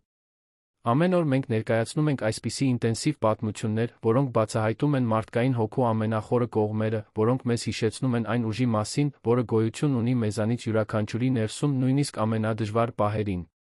Սպասում ենք ձեզ հաջորդ դրվագում, մեկ պատմությամբ, որը կխառնի ձեր հույզերը, կստիպի ձեզ խորել կյանքի մասին։